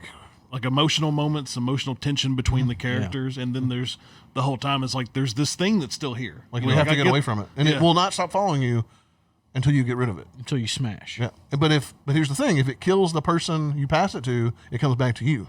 Oh, Yeah, it's Yeah, so it's like a fuck train. yeah. it's a Until lot. you find. But see, that's the thing. That's not. No, yes, but that's not like a. Yeah. That is not like a main theme in the movie. Like the way they play it out, it's such a good movie. It is. I'll have to watch it. Yeah, it's so good. I'll definitely. Because Because when it first got told to me, I was like, "That sounds stupid." They're like, "It's not." And I was like, "All right, I believe you." So I that watched sounds it. like an excellent director. It's really good, Yeah. and that has a couple of. That does have that one little like you're like, "Oh shit!" when it's on top of the fucking. Yes. You're like, "Oh my god!" It's got some very subtle Because scary it takes moments in there. I don't remember if they really explained this, but it takes the form. I don't know if it takes the form of someone you knew. Did they ever say that? I don't think it's anybody you knew. But it could just be like it's just like a generic ass person. Yeah, And if they make it to you, you're dead. I want to say it's just a random person. Yeah. I mean, it can take the form of somebody, but I think Yeah. it's just random. But yeah, it's a wild ass movie. Yep. It is. Another good tension builder. This isn't a horror movie, so to speak, more like a suspense thriller. It's called Blue Ruin. You seen this movie? You've seen it? My God. Oh, dude, so good. Such a good movie. Like that is, And it is. That It's- is the oh my definition God. of like tension. Because what's cool about that movie is it's a revenge movie, right? Yes, very much so. But it's like realistically a revenge movie. Oh. Because we see revenge movies and it's like, you kill my brother, motherfucker, one-liner, kill This everybody. guy's not a badass. Kill at all. everybody, no remorse, go home. No. This is like, I'm not a trained dude. Shit goes terribly wrong all the time. Mm-hmm. He has these conflicting moments as humans would. Yep. And it's so good. It is. I love raw movies Yeah. like that. It's like, oh, like this is legit. Like this is like if a guy did this is kind of what would probably happen. It's a fantastic yeah. movie. I'm glad you've seen that. Like, 'cause I've Yeah. thrown that out there a few times and people were like, oh. Yeah, and I want to say that one got me from the cover art. Because I saw it when it was like I think a me new too. release on Netflix or wherever it was. I think it might have been on like Amazon Prime or something Yeah. because I saw it on. It caught my eye too, and I Yeah. was like, I'm Like, gonna this watch looks it. fun. Yep. Yeah. So Blue good Ruin, stuff. everyone go check it out. We'll watch it if you want to. Yeah, fine with that. Yep. Put it on the list. But yeah. Have you? We kind of talked about this too. Have you been watching anything recently? Any new stuff? I'm gonna, because like I told you, my memory is terrible, so I do keep track of everything that I watch. I love this. yeah, that's next level. So yeah, I will mention some newer movies. The Lighthouse. Okay. You guys seen that? I haven't I seen it. have. It's fucking awesome. Yes, it is. That's the one with where they're actually like crewed up at the lighthouse. It's got a famous actor in Yeah, it, Willem right? Dafoe and Robert Pattinson. Oh, No, I may not have seen this. the one. Twilight It's guy. all it's black and white. Nope, I definitely didn't see this. This is a different movie than what I thought. It is great. Okay. The one I saw was on Amazon Prime, This is on Prime. but I think. the one I saw, it was completely different than Oh, this. yeah. I don't even know what it was called now, actually. But they were in a lighthouse and a boat wrecked, and then it had gold on it, and they tried to Oh, keep no. it. Oh, and no. then it was like it was a raw ass movie though, like raw ass movie. I was like, holy fuck, this movie's crazy. Yeah, this is more like, Oh, ODB would have loved that movie. Sorry.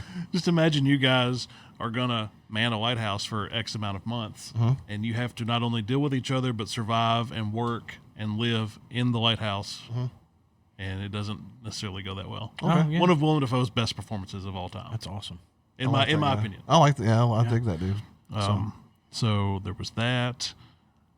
I'm assuming you've seen Hereditary and Midsommar by now. I haven't actually seen either one, and they're both on the list. So Yeah, I heard Midsummer but Hereditary as well. yeah. I Someone mean, told me it they're was both. great.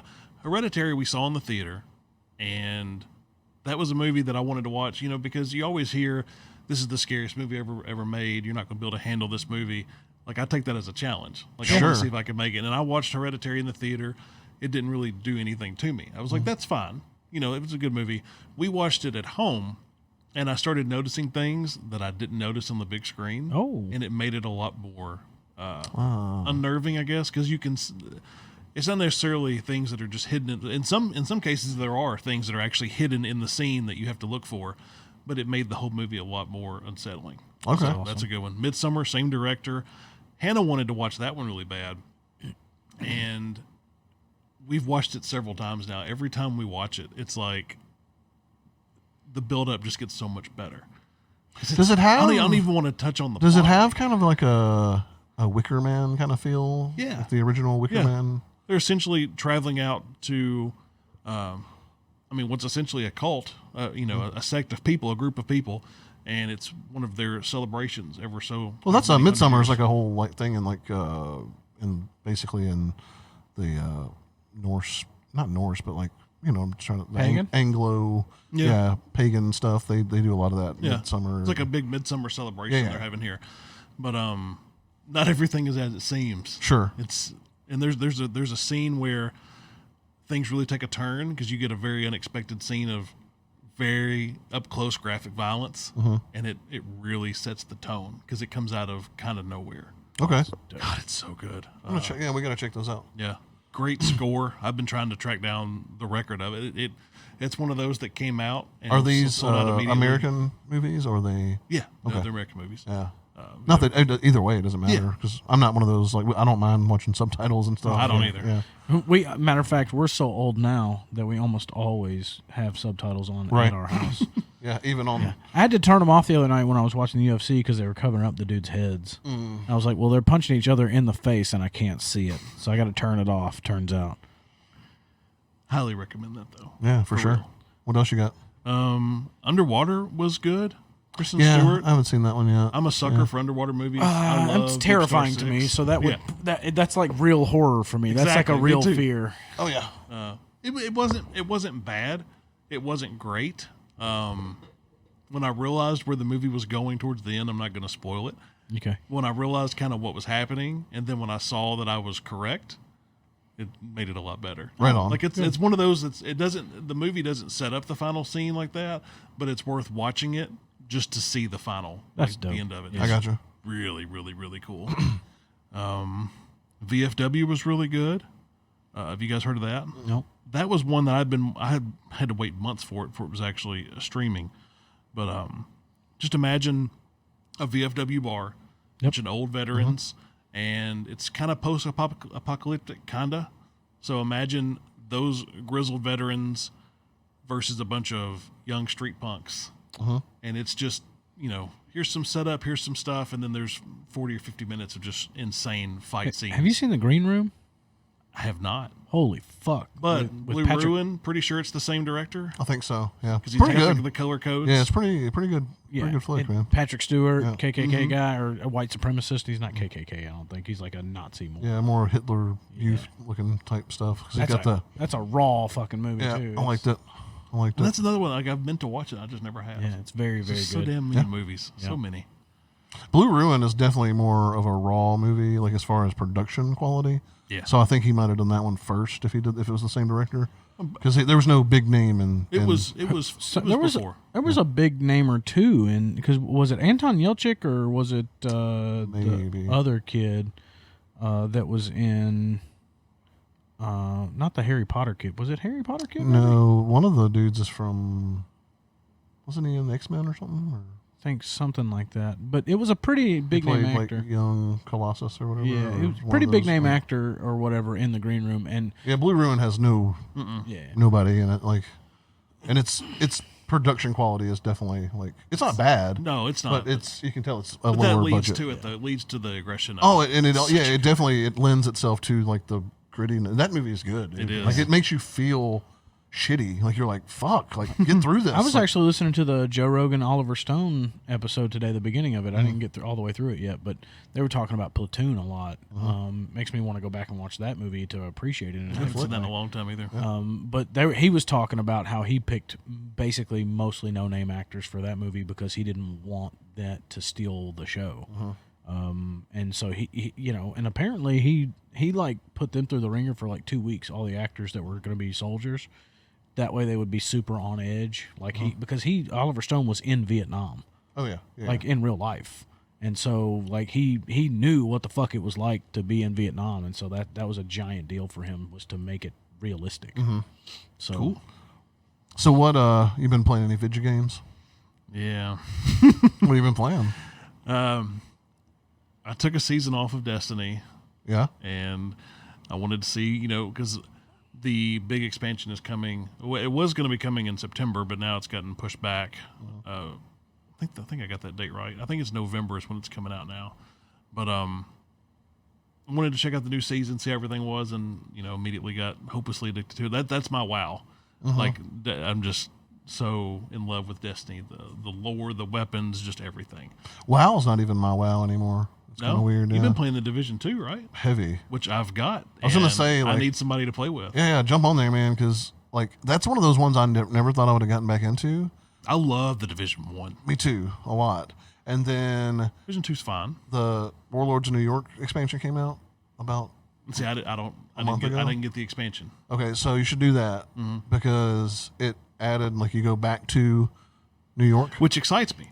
but and it's definitely like it's not as much content Yeah. obviously, but it is really good. It furthers the story if you're into the story It's at all. Aaron Keener again, right? Yeah.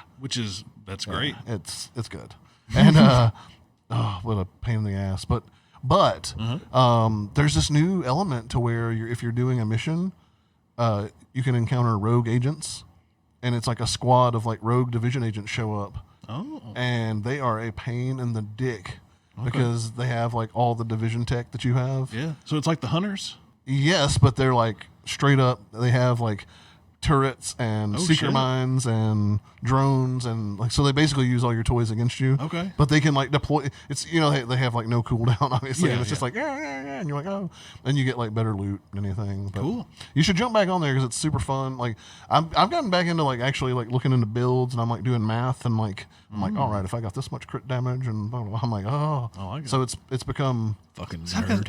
Yeah. yeah it's become it's become kind of I need a obsession. gaming partner, dude. 'Cause there's so many games I want to play, and We're doing Baldur's Gate when it comes out, right?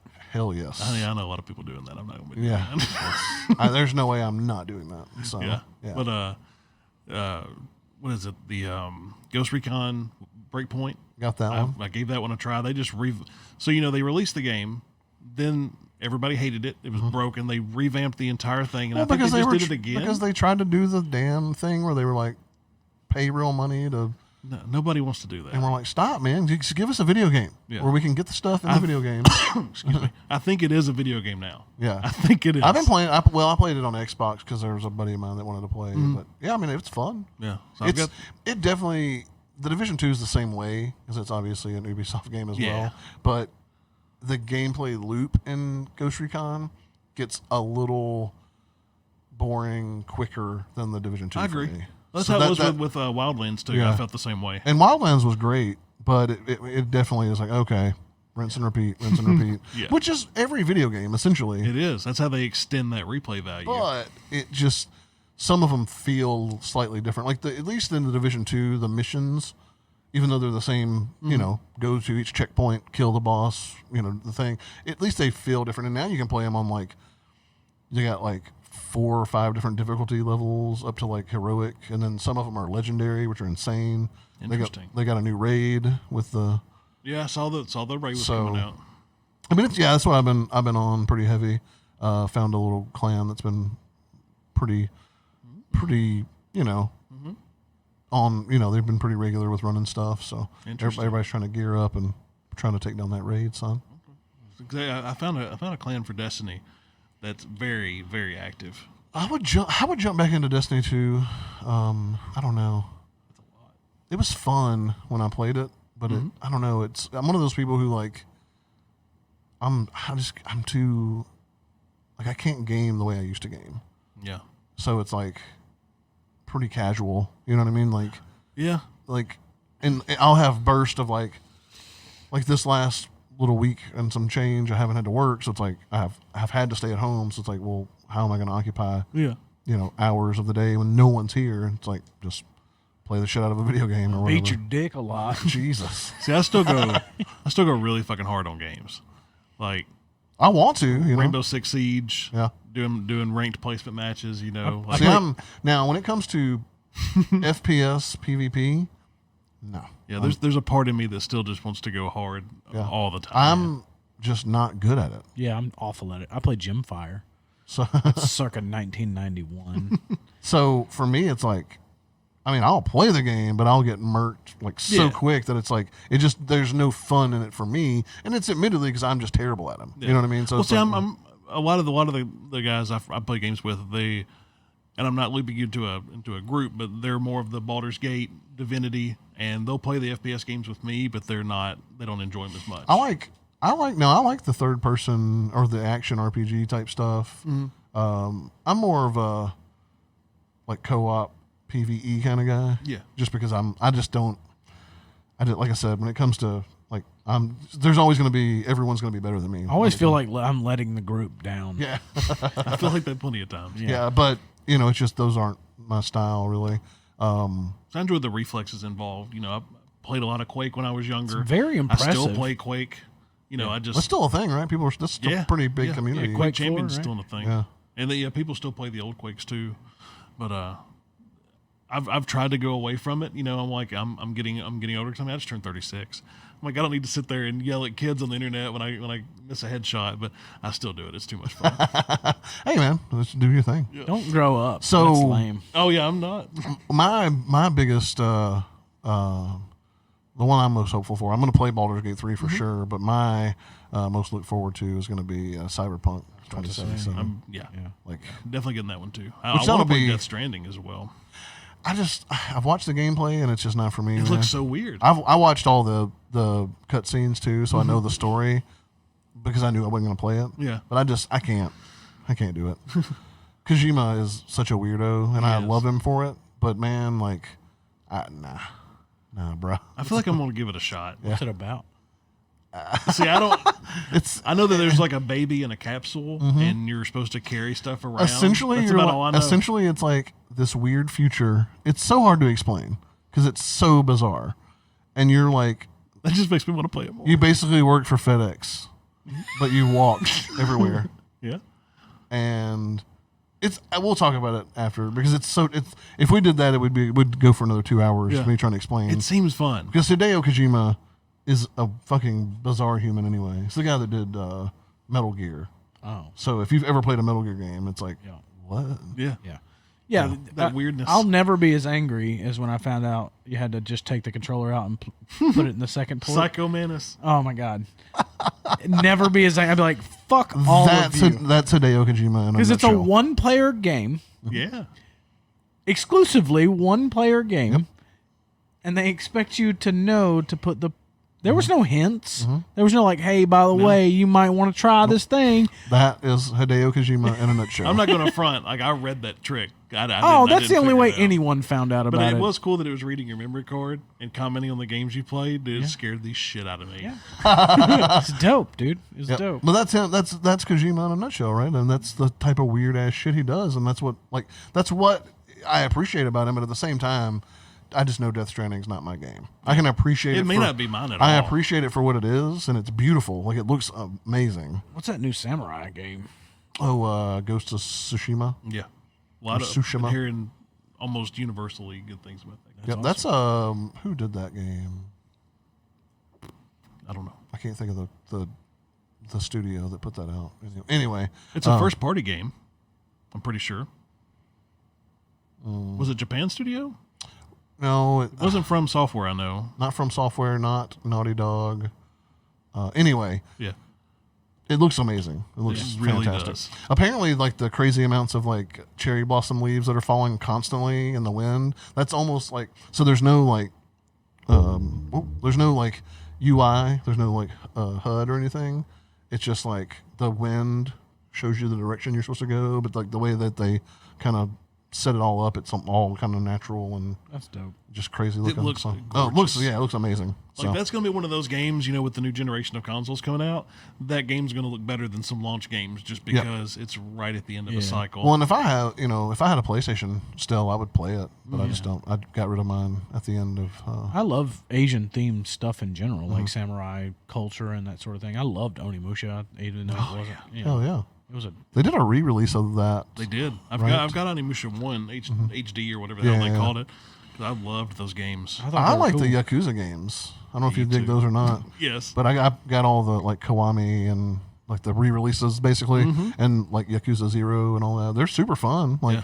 it's just they're like beat 'em ups, but like then there's like you go play mini games. They're and- absurd. yeah, it's such a weird thing, but you're like, this is fun. Like I don't know, it's just you get caught in this weird loop of like, and then the stories are kind of cool. Like They are. you know. I love them. Yeah. I love them. That's kind of how Onimusha was. It was like God of War before God of War, almost. Like What it was is like a the- hack and slash kind of thing? What's the game that pretty much set the stage for Yakuza?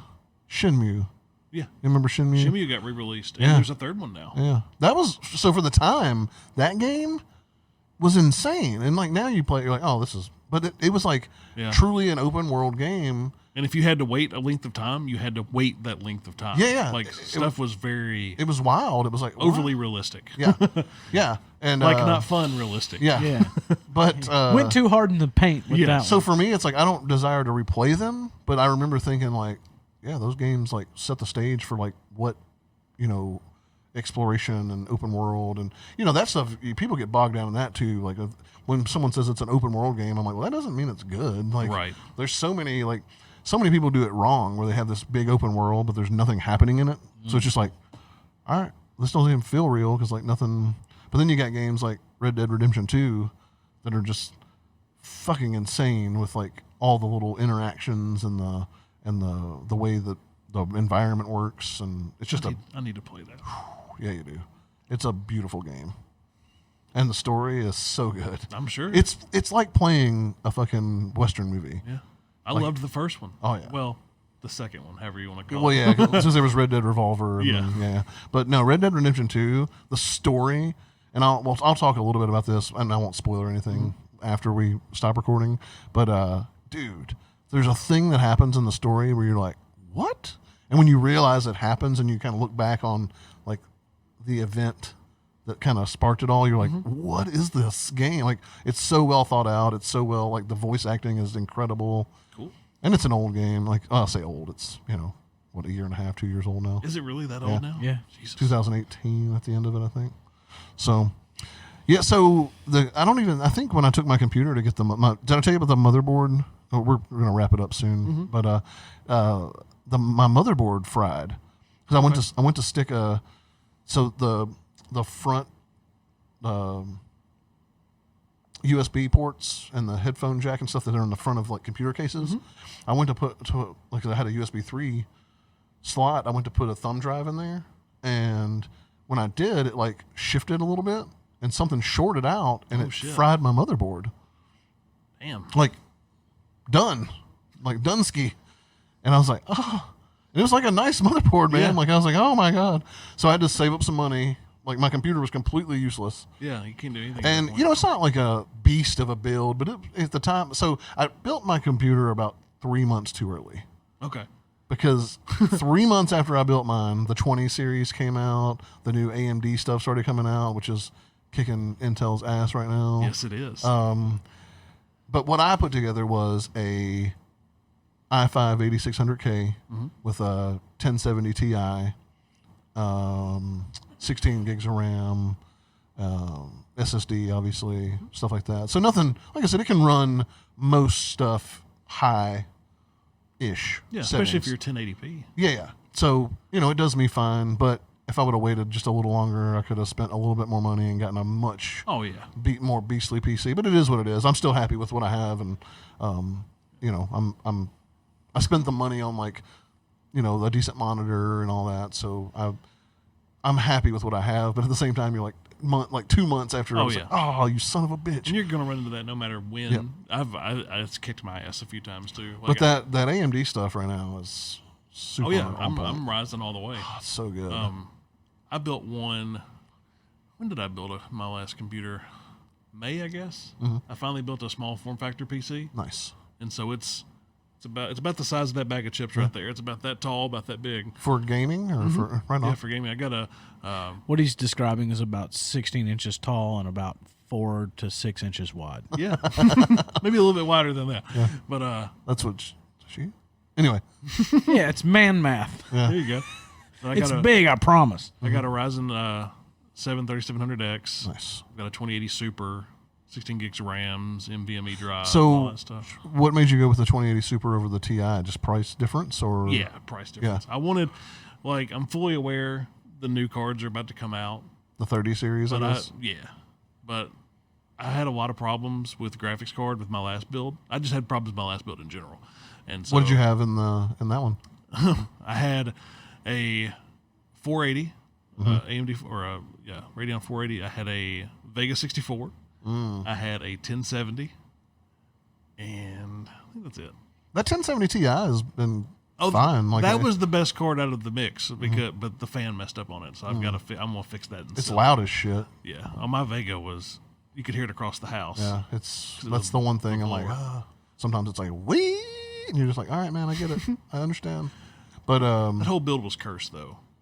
I replaced the board once, still had issues. Even similar issues with a different board. Replaced all the parts in. I would buy a new processor and new RAM to test everything out. It would work for a little bit, and then stuff would start messing up again. Yeah. So I eventually said, to hell with it. I'm building a completely new computer. Yep. Because my previous one didn't have any issues. This one doesn't have issues. So I'm just going to chalk all that up to bad luck. So did you the small form factor? Did you build it at a decent price point, or was it? You don't have to tell me. But, No. Yeah. It's an interesting case. It's the NZXT H1. It is a kit. That's what I have. So you get the case, you get an all-in-one liquid cooler, and you get the power supply all in one package. Oh, okay. So it allows you to build. It's very similar to the new Xbox that's coming out. It's this tall, slender glass front, mesh side and back. I have an Small NZXT. PC. I have an NZXT case, but it's just a regular, whatever what's the classic one? It's got the huge Like the H510, like the 440. H510 or H500 maybe Yeah. H710. I don't know. One of those. They're all just size. You know, But it's whichever one you have. the standard. Yeah. Mid tower. Yeah, mid tower. Yep. And I had and that motherboard was an MSI, whatever it was, and then I ended up getting the step above that one. Okay. Actually cheaper because it was on sale. I still had to buy it, so it was still that much more than what I'd already paid. Sure. But it was on sale, and I ended up getting it cheaper, and it's a better motherboard altogether. But I'm so glad that's all it was because I say that's all it was. You're lucky nothing else sorted out. Yeah. Because I've seen some where, one component goes bad, and the next thing you know, Luckily, processor's gone, I mean, RAM's bad. he didn't even have any issues with transferring anything because he said sometimes with a motherboard switch, Windows gets wonky or something. Anyway, we're getting super boring for everybody. That's some nerd shit, guys. But if you want to, if you want to talk about computer stuff, hit us up. But yeah, Bart, I appreciate you coming by, buddy. I think we had a good time. We've been talking for over 2 hours, so That's more than I've talked to anybody probably at one point this year. there's also things that I didn't even hit. So we'll probably have you back I would love in the that, near yeah. future, and then we can talk about more stuff, and we'll have watched some of those movies, and we can rap about the movies that we watched. Maybe we should do a B-sides with him. That'd be cool. Oh, yeah? Because we do B-sides, which used to be kind of reviews, but now we just kind of talk about stuff we've watched or played or whatever Sure. it is. So if we watch like Hereditary and Midsummer, maybe we'll do a B-sides and you come on and we'll just talk about those Sounds movies. like one hell of a time. And that way it's more focused on like we just talk about that thing. Well, and then we usually go off the rails at the end. But, Yeah. But mostly. I'm really good at going off the rails. Oh, me too. It's literally, we should have called this podcast Going Off the Rails. Yeah. Because that's all we do. But I like it. So Yeah. that's kind of the point. That's how So- I talk in real life. So. Yeah. But yeah, man, I appreciate you coming by. Josh, you got anything else before we wrap this thing No, up? man, I had a great time. I appreciate you coming, man. Absolutely. Rock and roll, guys. Thank you for listening, and always check us out on Facebook, YouTube. We're gonna, one day we will have video. That stuff just costs money, and we don't have a lot of it. So one day there will be video to watch. You'll see our beautiful faces. We'll probably have to get more professional because we look like a bunch of fucking homeless people sitting that. around this couch right now. But check us out on the socials. Go ahead. And keep a lookout. We might do a raccoon on our back porch series coming soon. Yeah, we have some raccoons and we feed them and stuff, which is probably a terrible idea, but we do it anyway because they're awesome. Yeah, we're going to make great podcast content out of raccoons So we'll see. You might see the raccoons as a bonus episode on the YouTube. Yeah, soon. So we'll figure that out. Once again, guys, thanks for listening. Check us out on social media, and always remember to stay rad.